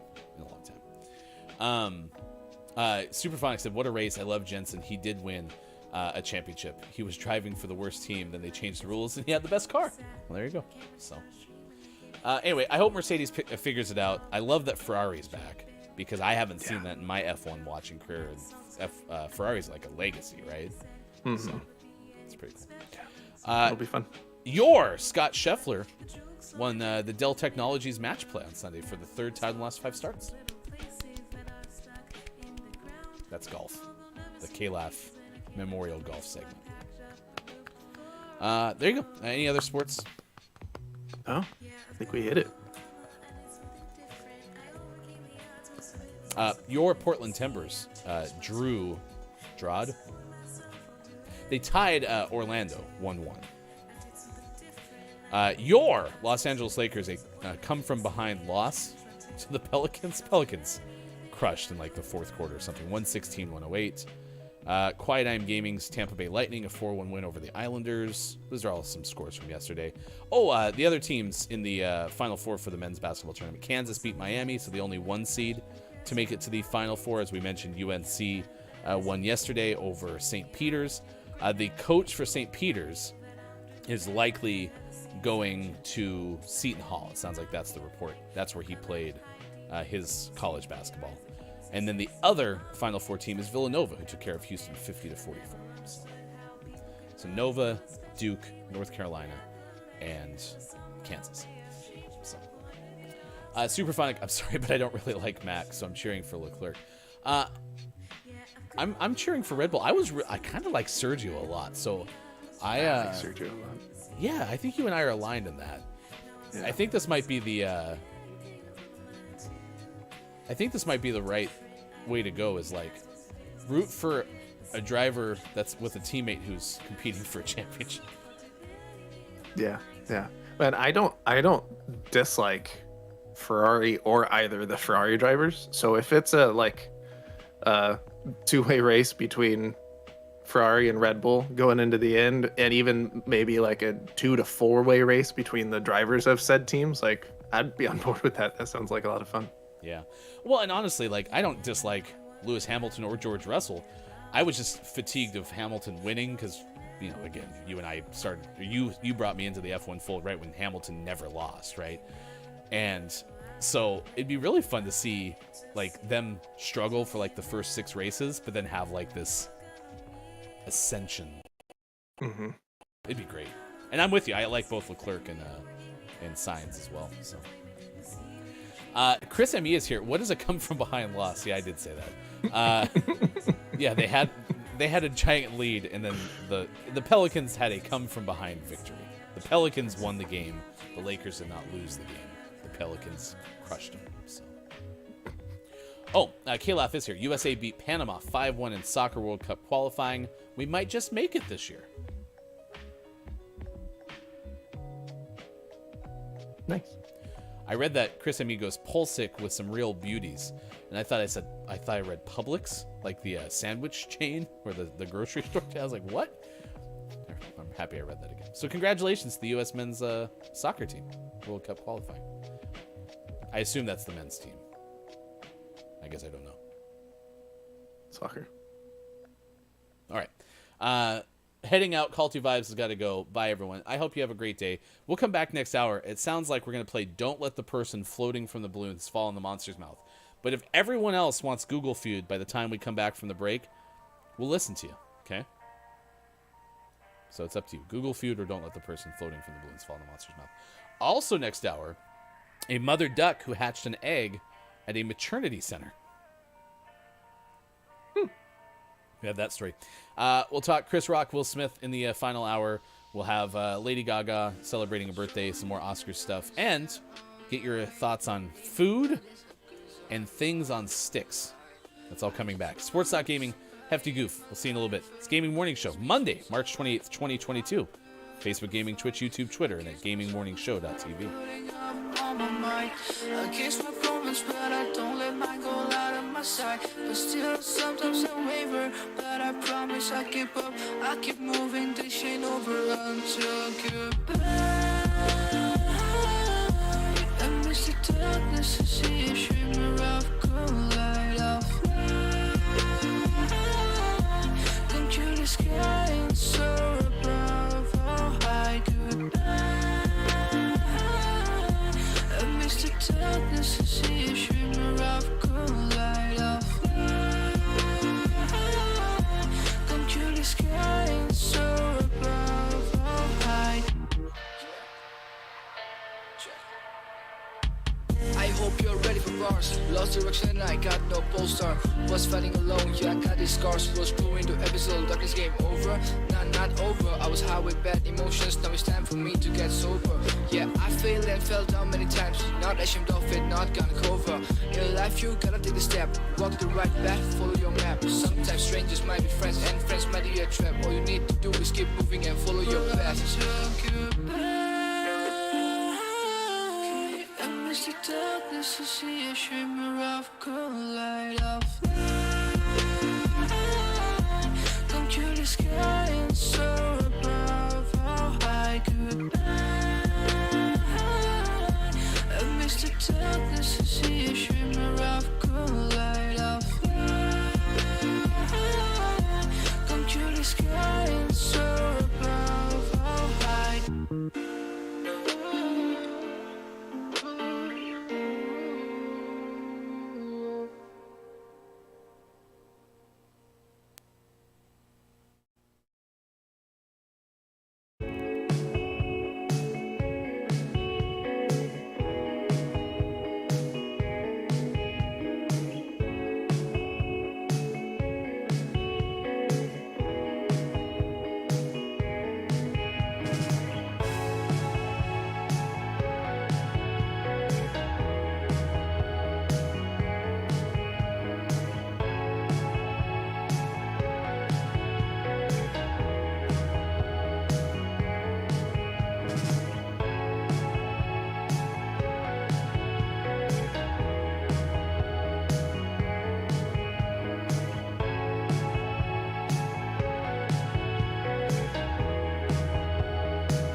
Hi, I'm Bob from Gaming Morning Show. You know, the voice from the box. As the proud owner of an amazing voice, I, like many of you, am familiar with the amazing voice of our friend Austin Attack. Her very popular music is available as a points redemption on her stream at twitch.tv/AustinAttack12.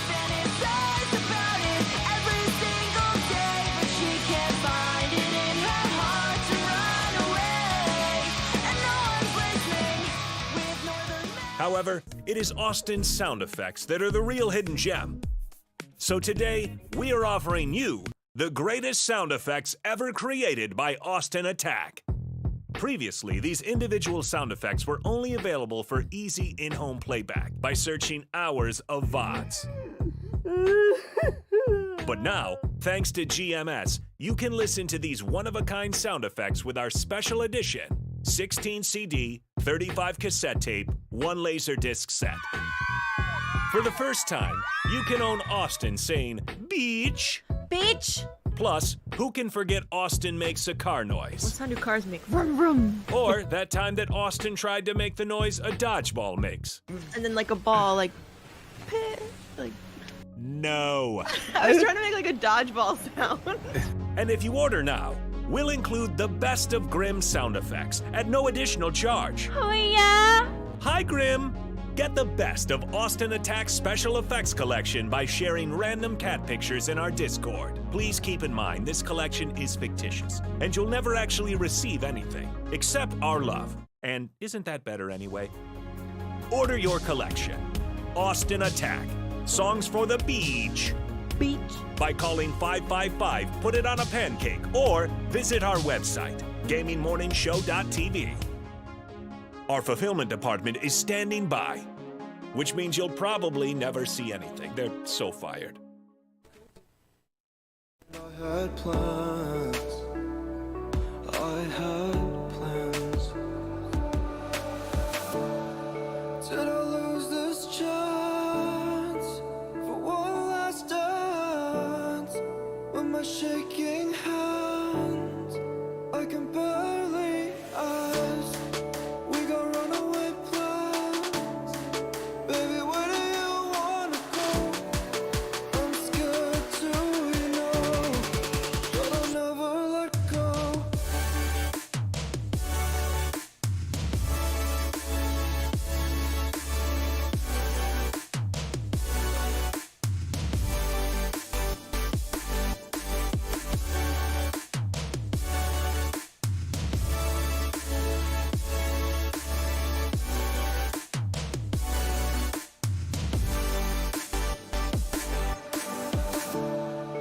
Will I find you somehow? I hope you're okay. All those memories in your driveway. Can we turn back time before it flies away? Can I hold on to something? Coming up on Gaming Morning Show, Community Games. Don't let the person hanging from the balloons fall into the monster's mouth. And GMS Morning Gaming Renews. Get ready for your takeaways that were pretty okay. And the clip of the day. Find GMS on Facebook Gaming, Twitch, YouTube, and GamingMorningShow.tv. Time for hour number 3, right now.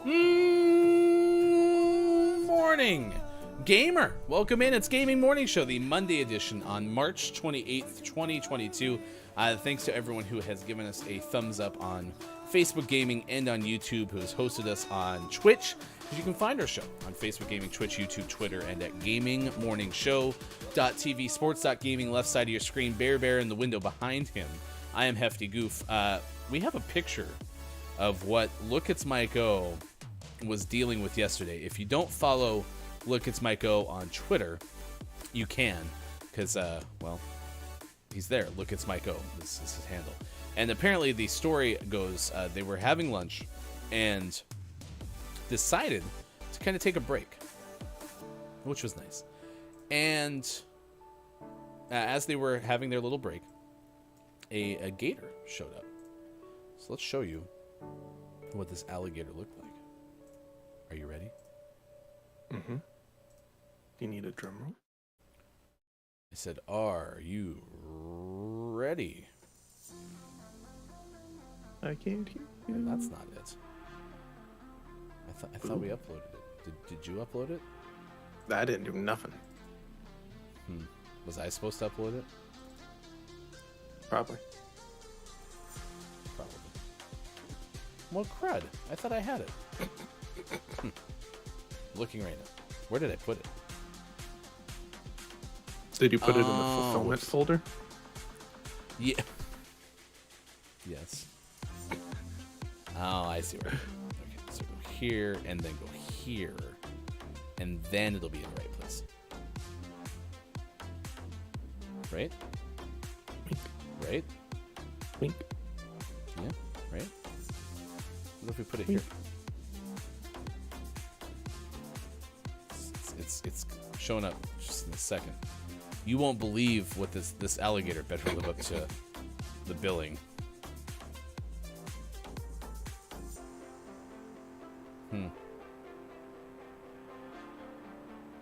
It's not there.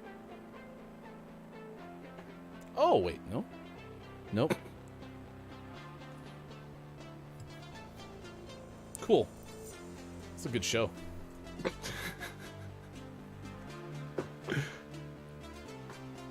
I have a better idea.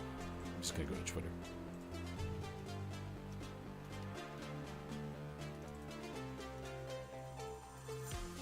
Ah, there it is.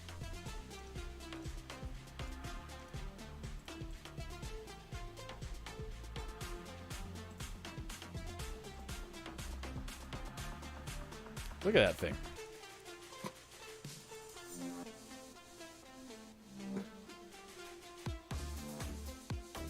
It's a big alligator. He's not little. Do they measure alligators the same way that they measure boats by length? Yeah, yes. Okay. Or do they measure them like horses alligator. and measure them in hands? It's a handsy alligator. I still think he's very snake-like. Yeah, I think you're right. I think the alligator's trying to become a snake. Mm-hmm.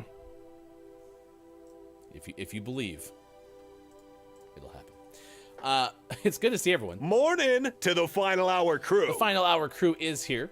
A warm welcome for our Final Hour crew ambassador. Hey, it's Brendan_TTV. And a bravo to you, Brendan. If you don't follow Brendan on Twitch, dressed up as Waluigi on Saturday, and it was really, really well done. So, credit to you. Credit to you. The Final Hour crew is here. Jack goes, FHC Pointless Trivia.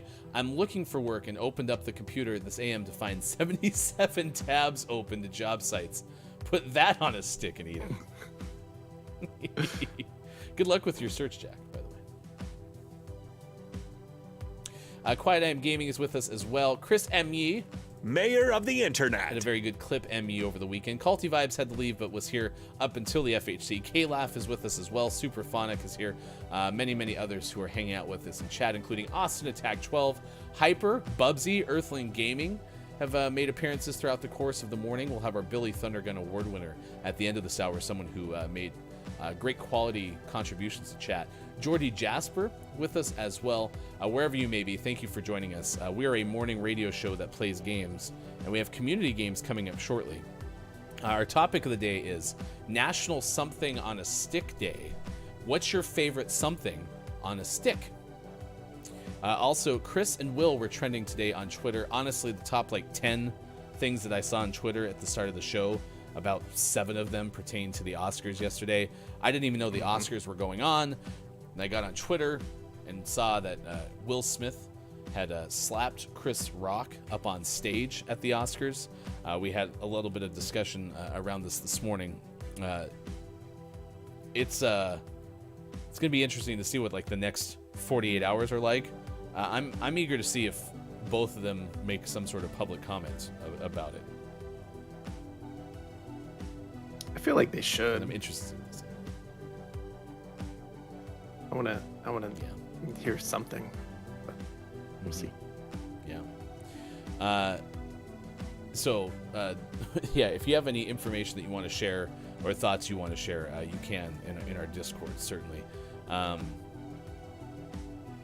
It was an interesting evening, and then I mentioned Lady Gaga, who turns 36 today, was out there with Liza Minnelli at the end, and had a really I had a really good reaction to Lady Gaga and Liza Minnelli out there, in the sense that Liza, for whatever reason, seemed to be struggling presenting, and I don't know if Liza was just nervous or has a medical condition. I honestly don't know.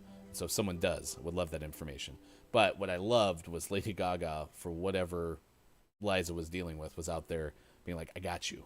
You can even hear her say that at some point. So, yeah, that was a pretty cool moment. Chris and me goes, why should they say anything? I'm not necessarily saying they should, but I'd be interested to hear more information about the incident. Because you had Chris Rock, who was on stage, presented the award, and then left. So Chris hasn't said anything further about it. And I'm interested to hear more from Will outside of an acceptance speech. So I don't know if should is what I'm advocating for, but I'd be interested to hear more. Yeah. Mm-hmm. Indeed. There you go. All right, it's Gaming Morning Show. Let's play Don't Let the Person Floating from the Balloons Fall in the Monster's Mouth. Oh, yeah, and Brendan's cosplay was 10 out of 10. Yes, absolutely. Really did. Quiet says Will and Chris apparently made up at the after party. I'd not seen that yet, Quiet.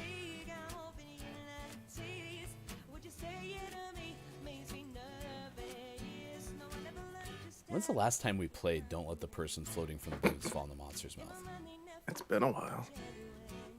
It's been a really long time. Yeah. Does everyone remember how to play this game?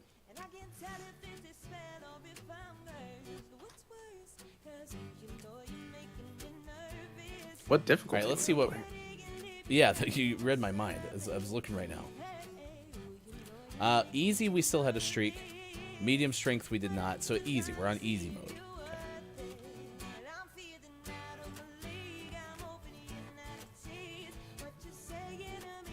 This one is opposites.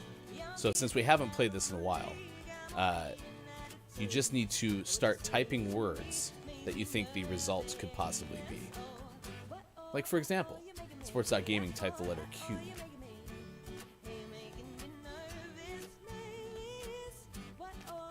You're going with Q, huh? Probably not. I think it's this. It's the opposites.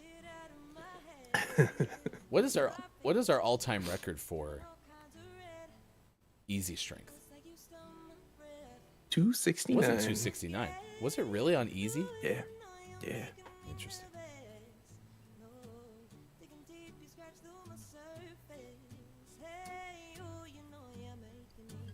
Quiet guests. R. Nice, Quiet. E from K-Lab.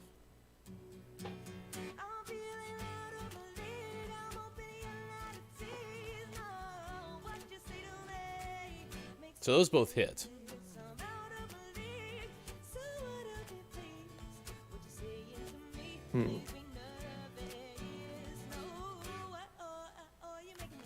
You know what we haven't seen yet? I'm surprised. We need you, Downs. Downs must not be here.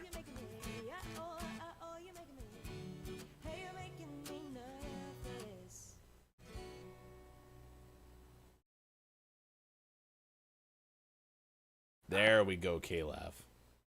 Oh, it didn't hit either. Bummer. No N, no U. Quiet with a T.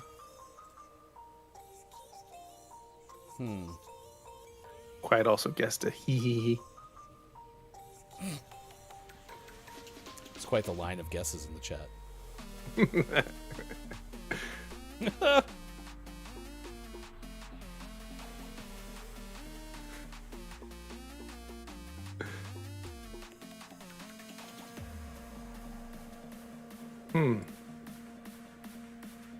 I legitimately have no clue what this is. I'm gonna guess S. Everybody get up, it's the party song.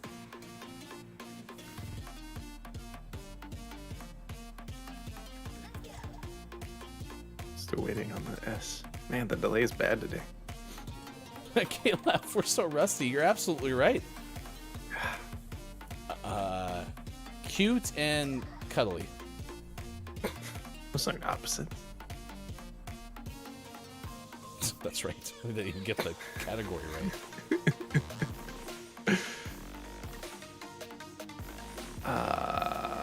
What about Quiet wants an H.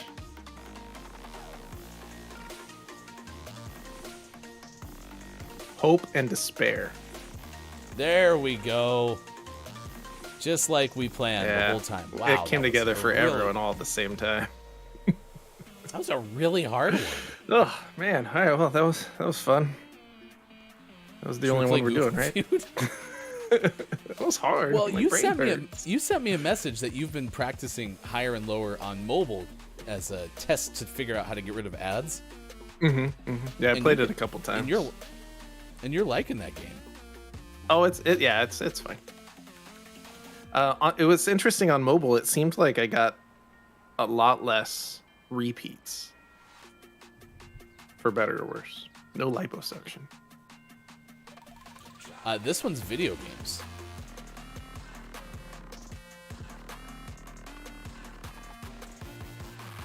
We play and video games. from K-Lab.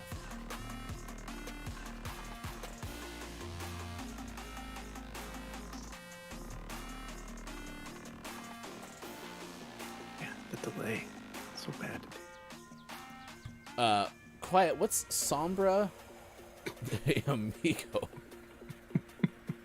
Is that actually a video game?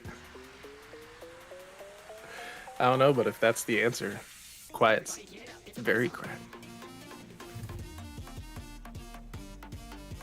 I'm gonna go R. R. It is without all the eyes.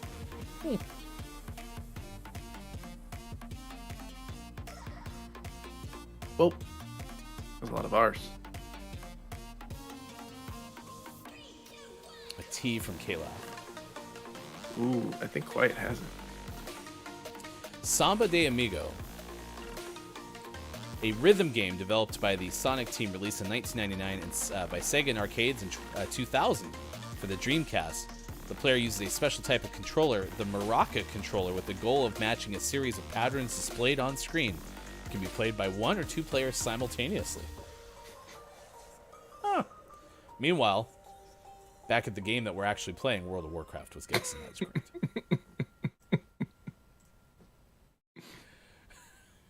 Quiet is cracked. All right, this one's figure of speech. It is all on your screen. We started playing higher or lower, and it changed like the framing of the "Don't let the person float from the monster's mouth," which is quite sad. But that very itty bitty little dash on the left is the first letter of figure of speech. It is a 5453. Quiet goes, I think they had a Wii version too. I could see that being fun. That makes sense. Everyone that played it was there never said, a Wii? Wii. Why wasn't there like a Wii Rock Band? I think they did something on guitar. I feel like they did something with Rock Band or Guitar Hero on the Wii, but that could have been a fever dream. But using like the Wii controllers. I don't know how you would play the guitar. Like, it wouldn't have been as complex as actual Rock Band, right? Right. But you could play the drums, right? Wii remotes didn't have a microphone, so you couldn't have sang.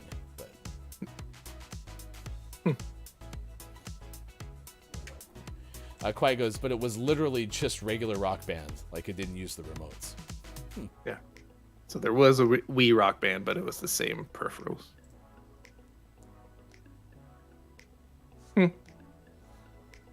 I mean, it wouldn't have been as much fun, in my opinion, but it would have been cool to see.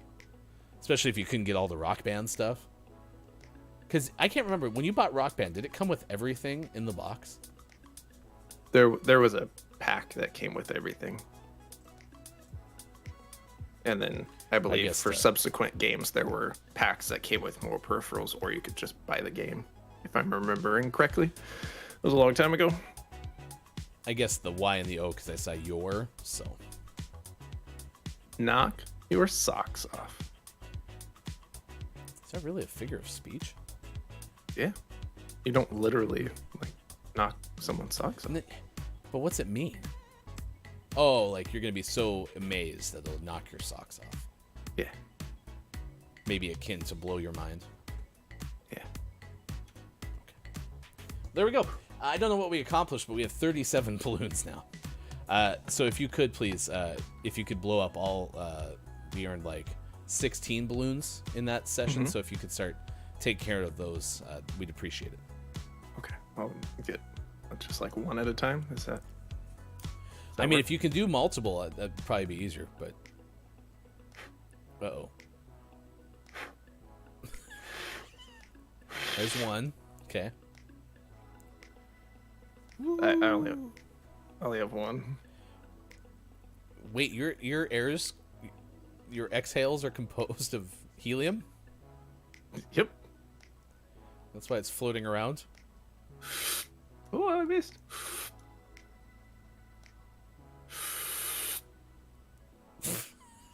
Are you sucking the air back in? Yep.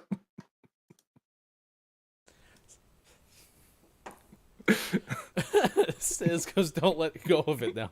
Yeah, you would hate for it to float up to the ceiling. I can't reach that. We have high ceilings. I can't reach it. Really?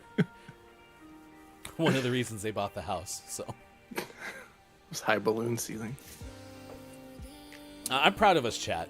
Congratulations to you. Yes. You are one of life's winners today, playing Don't Let the Person Floating from the Balloons Fall on the Monsters. We had a whole bunch of suggestions for foods on sticks. We also read a list of the top food on sticks that might surprise you from Food Network. Of these that Jordy proposed, baked potato, green beans, biscuits, beer, or Oreo, or mashed potato. Do you have a preference of which you'd like to see on the stick? I want beer on the stick, obviously.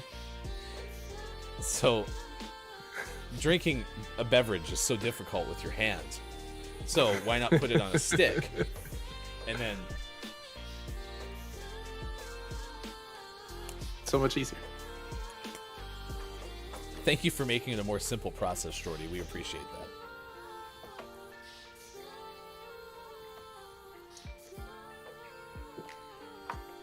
Good work. You know, you had the counterweight of the Puppet Pal, so I could actually see it being easier to do with the counterweight. It helps. Well, that was fun. We all have to say goodbye to Sean and Bear Bear. They have to go. Are you working together today? No, he's not allowed in the clinic after what happened. We don't talk about the incident. All right, well, I hope you have a great day. Everyone say goodbye to Sean. They're going to go do, well, one's going to do bear stuff, and the other one's going to do doctor stuff.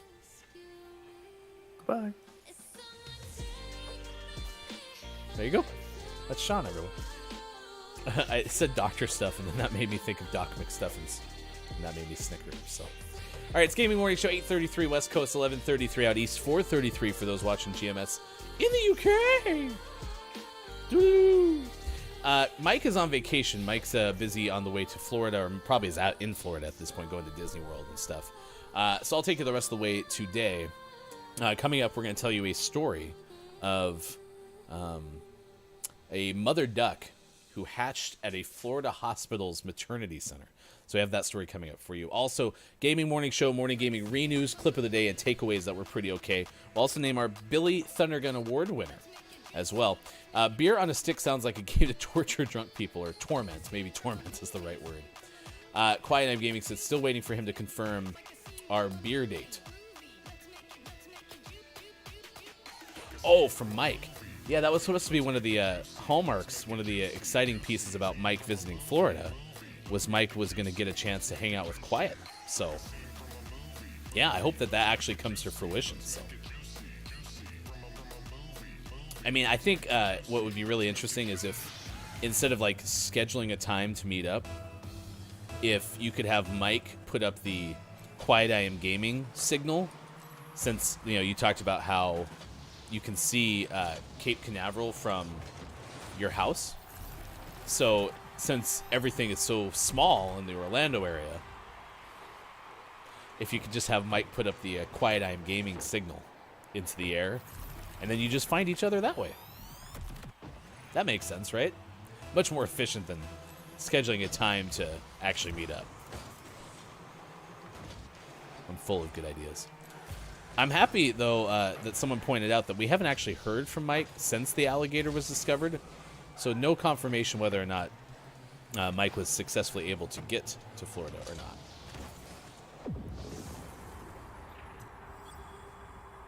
So until I have confirmation from Mike, I guess we'll never know.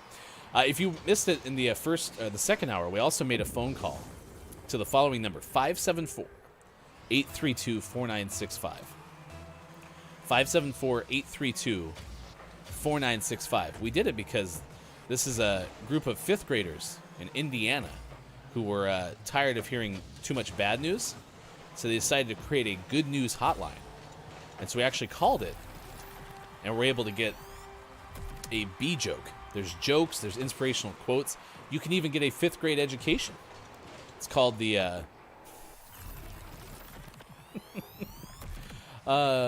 it's the hotline is called When Life Gives You Lemons, Call a 5th Grader.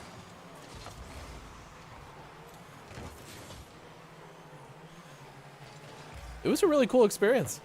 They had a menu and everything. Press 1 for this, press 2 for that.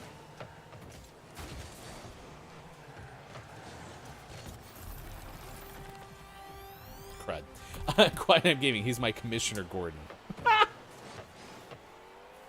Maiko is actually going to Florida specifically for that purpose. To be your Commissioner Gordon. I hope they have a tremendous amount of fun. I know Mike's been excited about this trip for a long time, so. And Mike has said that he may check in with us at some point. The hardest part, I'm sure, being on vacation with your family, you got a whole bunch of stuff going on. It doesn't help that our show is 11:30 in the morning, so if you're going to do an all-day Disney park adventure, right, it's not probably the best time of day to be like, hey, instead of going to the Space Mountain ride, I need to call into the radio show, so.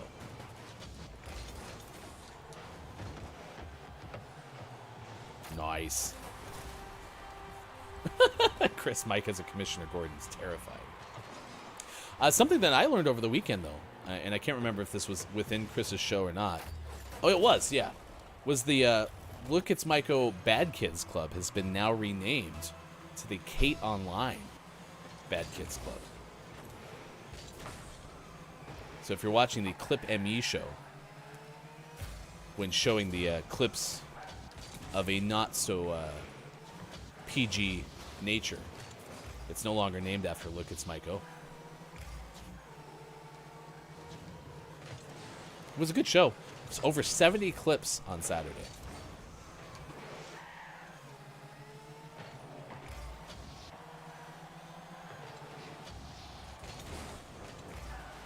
Quiet Eye says, I mean, they have good reception there, so he could possibly call in while he's waiting in line. That would be a perfect time to call in. We would welcome Look It's Maiko's phone call. What a journey the Bad Kids Club has been on.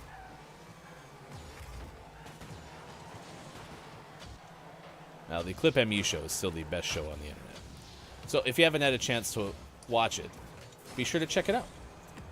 It's Saturdays at 10 a.m. every other Saturday. The clips of the fortnight.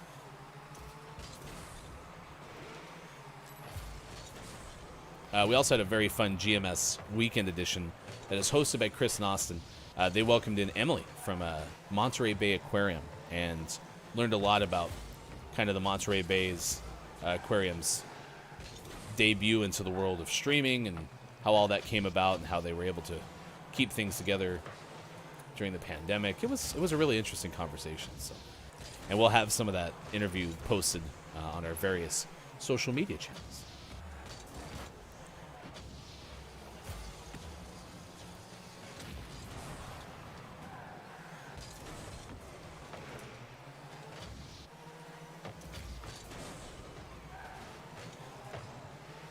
Jack, more totally pointless FHC trivia. I closed all 77 job tabs and applied to a board game developer. Fingers crossed. These facts can be verified on Wikipedia. Good luck with your search, Jack. I mentioned I did taxes yesterday. And one thing I've learned is when it comes to business expense receipts, keep them throughout the course of the year. Don't just try to find them all when you start to sit down and do taxes, especially if you have a lot more expenditures than something like Gaming Morning Show, considering the fact that, we're very small. So, yeah, that was interesting.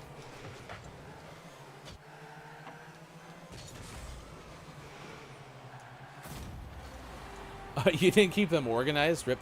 Well, you have to remember, Brendan, I'm not in charge of the receipts, so yesterday fulfillment had to go through all of them, and they were exhausted by the end of that thing. Like, if I was in charge of it, I would keep, a miscellaneous file folders. It'd be very, very organized, but unfortunately, I'm not in charge of that. That's a fulfillment thing, so. And we've asked them, too. Lots of conversations with fulfillment, but it doesn't seem to matter.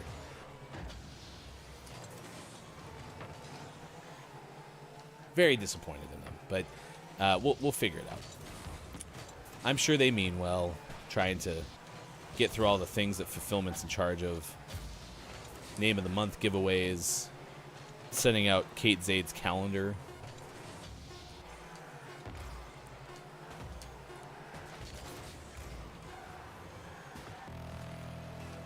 They'll figure it out, I'm sure. That's true. So in the Clip MU show, because the Old Person Fortnite League has made its debut and may be here to stay, you can find that video on our Instagram at Gaming Morning Show.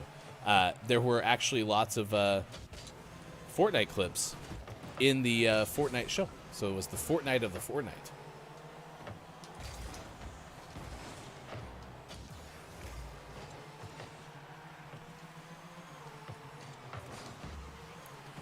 Very good advice. Might get a plastic tub and shove it under the desk. All receipts get tossed in. Forget till tax time.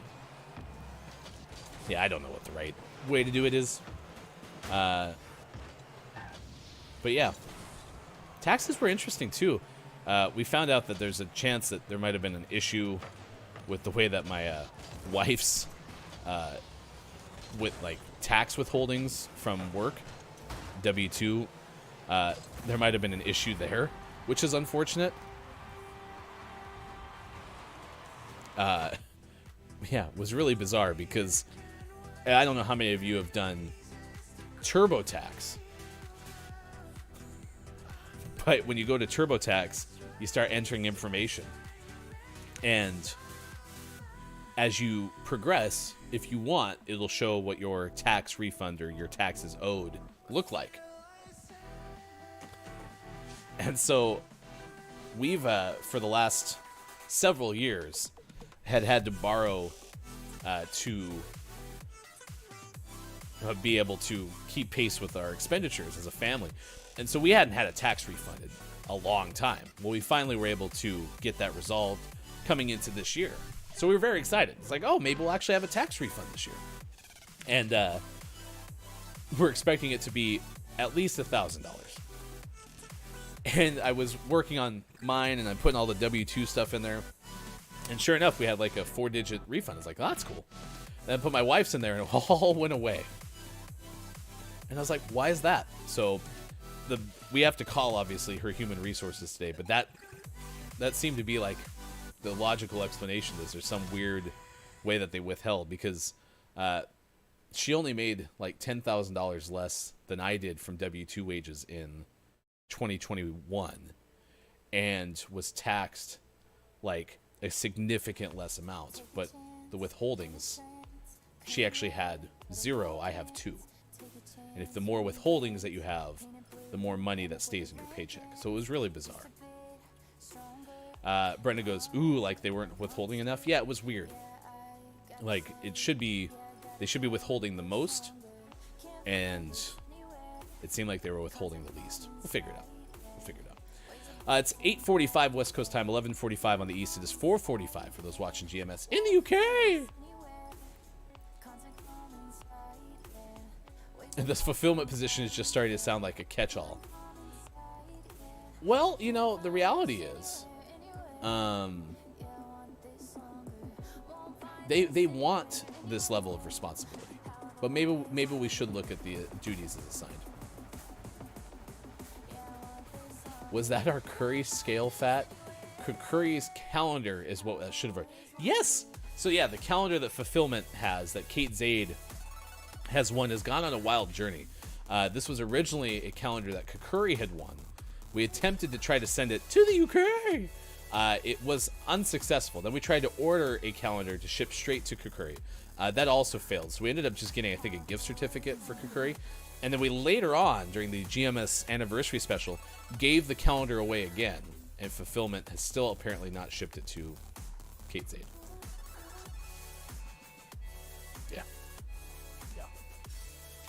Towns goes, have you resorted to talking about taxes? Listen. Yeah, that was my weekend. My weekend was basically work and taxes. Which sounds like that whole, you know what they say about life. Death and taxes or something like that. Yeah, it was a week. All right, let's do this story out of Florida. This is what we're tracking at this hour with Mike O on vacation. Which we miss you, Mike. But we're glad that you're on vacation. A mother duck, according to Ben Hooper of UPI, gave, birth, which is a duck can, eggs hatched, at a delivery ward at a Florida hospital. The Labor and Delivery Center welcomed a mother duck who hatched her eggs in the facility's courtyard. Beaches OBGYN, the Labor and Delivery Center at a medical center in Jacksonville, said in a Facebook post that staff escorted the mother duck and her 10 ducklings through the building after the eggs hatched in the delivery center's fenced-in courtyard. The delivery center said the ducks had to walk through the building to get out of the courtyard, which does not have an exit to the outside. We're still quacking up over this sweet story, the post said. Congrats, Mama. We'll see you in 6 weeks for your follow-up.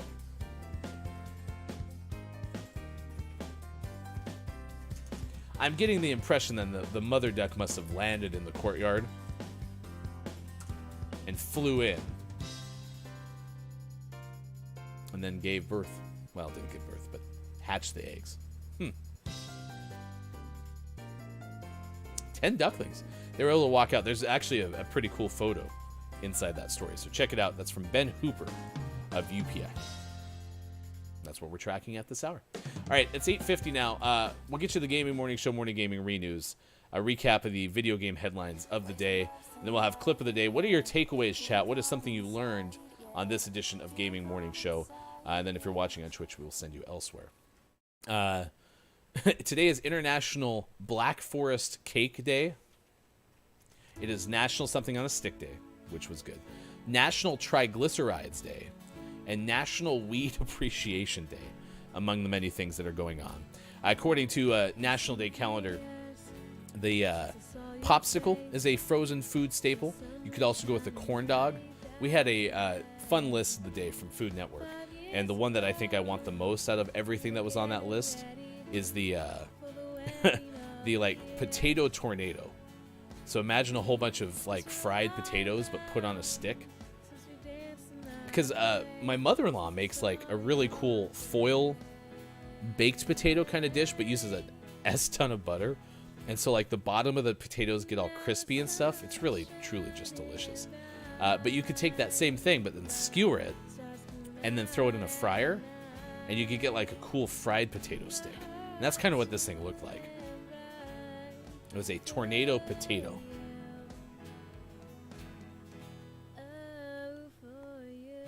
Yeah, it just looks like slices of potatoes on a stick. Other names for it were spiral spuds, Saratoga swirls, and twisted taters.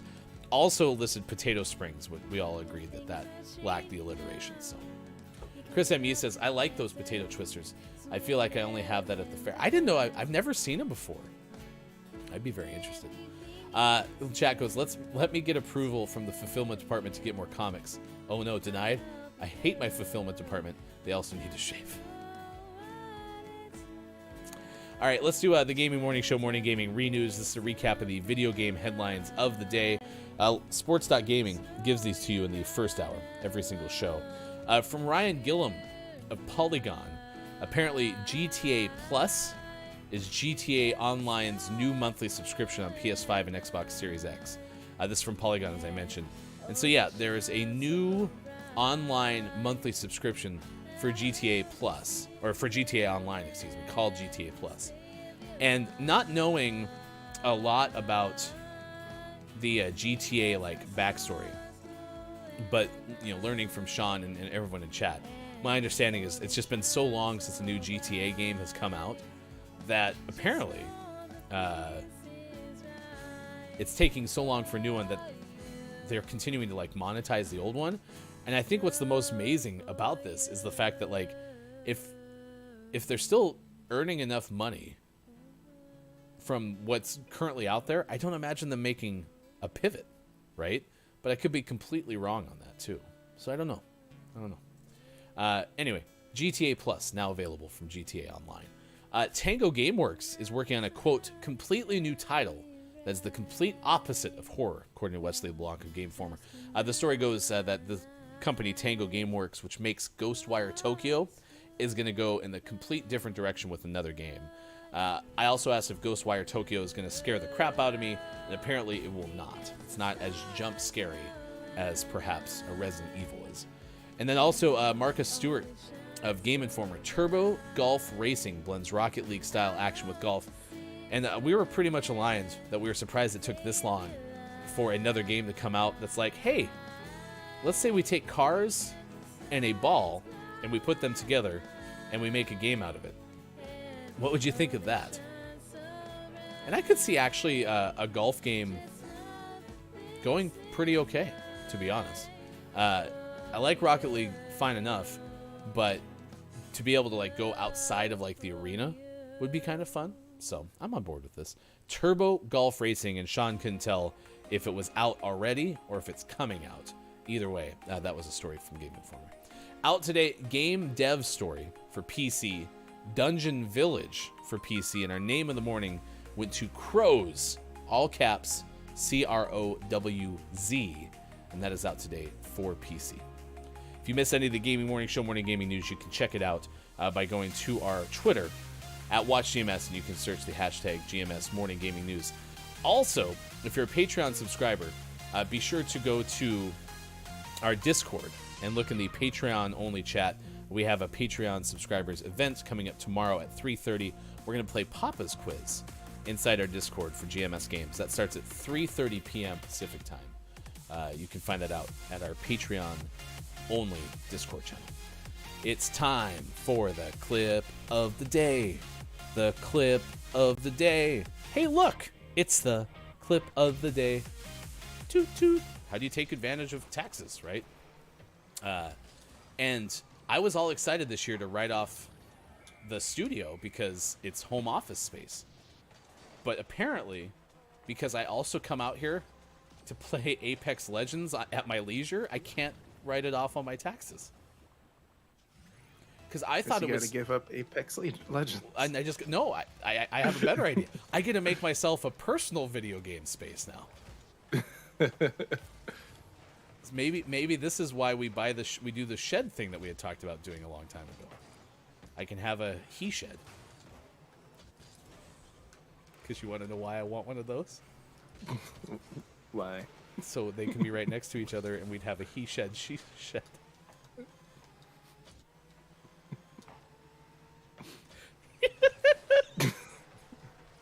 I don't think your wife wants a shed. Did I just make myself laugh? All right. There's one of our clips of the day. I like that one a lot, but I also want to find another one because there was something that Sean did earlier in the show, and I was hoping that it was that one. The hardest part, obviously, other than running solo is not as much fun for me, is trying to find the specific clip of the day when I can't listen to it while the Gaming Morning Show Morning Gaming Renews is playing. So we're going to try this one more time. I'll have Kajito give us the intro because I want to see if this is the one that I'm looking for. Clip of the day, clip of the clip of the day, clip of the day. Here it is. It's the clip of the day. Toot toot. Oh, shut up. Oh, like the kid wasn't actually holding a giant egg roll? Yeah, I mean, they got the stick in the right place. It looks like they replaced whatever was on the stick with the egg roll. Yeah, it does. Either way, I mean, that thing looks like gigantic. There you go. From Food Network, America's Best Foods on a Stick. Well, listen, I don't like caramel apples, Bubsy, I'll be honest with you. But I do like the fact that you brought them up because that is one of my wife's favorite things, is a caramel apple. There's a spot that used to be in all the malls when malls ruled the earth.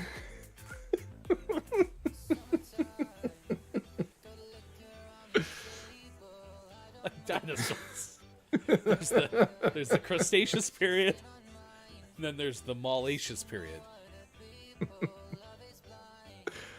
Oh.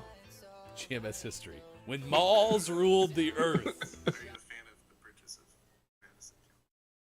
Dang it, that wasn't it either. Alright, well, I'll have to find it. Sean told a hilarious bee joke.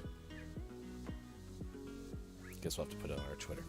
All right, Billy Thundergun Award goes to Jordy Jasper today. Jordy made a very solid contribution to our topic of the day, which is National Something on a Stick Day. Gave us a list of items that you could put on a stick. including a beer on a stick. So to Jordy Jasper, congratulations. You are Billy Thundergun, Teammate of the Match Award. We're going to send you over to Real Mama Eagle, who is just chatting this morning. Family Ties and Kirby.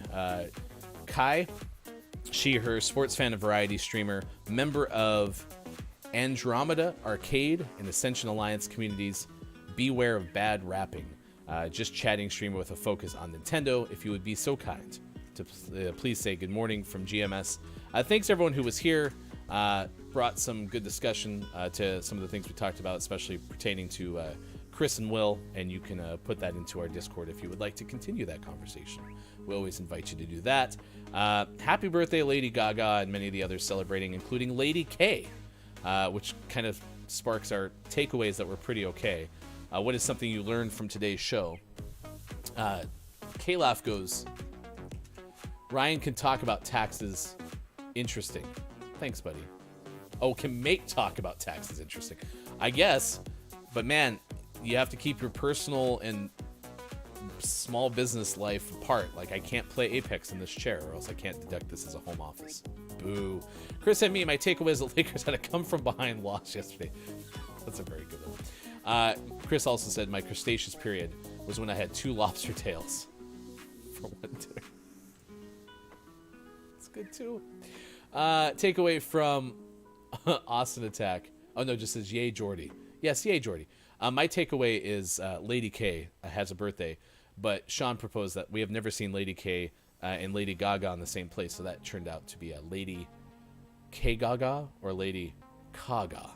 My takeaway is that I finally got to how I watch GMS. Ooh, did you put it in our Discord? And if so, I will try to add it. It's weird. Some of the pictures, like Master Jordy almost found it with Pickle, how I watch GMS, and I still can't get Jordy's picture on the damn break screen. It's been frustrating. Anyway, mature audiences, as we send you over to Real Mama Eagle, and I am Hefty Goof for Sean, for Austin, and for Mike. We will see you again on Tuesday for more Gaming Morning Show on Facebook Gaming, Twitch, YouTube, Twitter, and at GamingMorningShow.tv. Have a great Monday. Give it all to me. Give it all.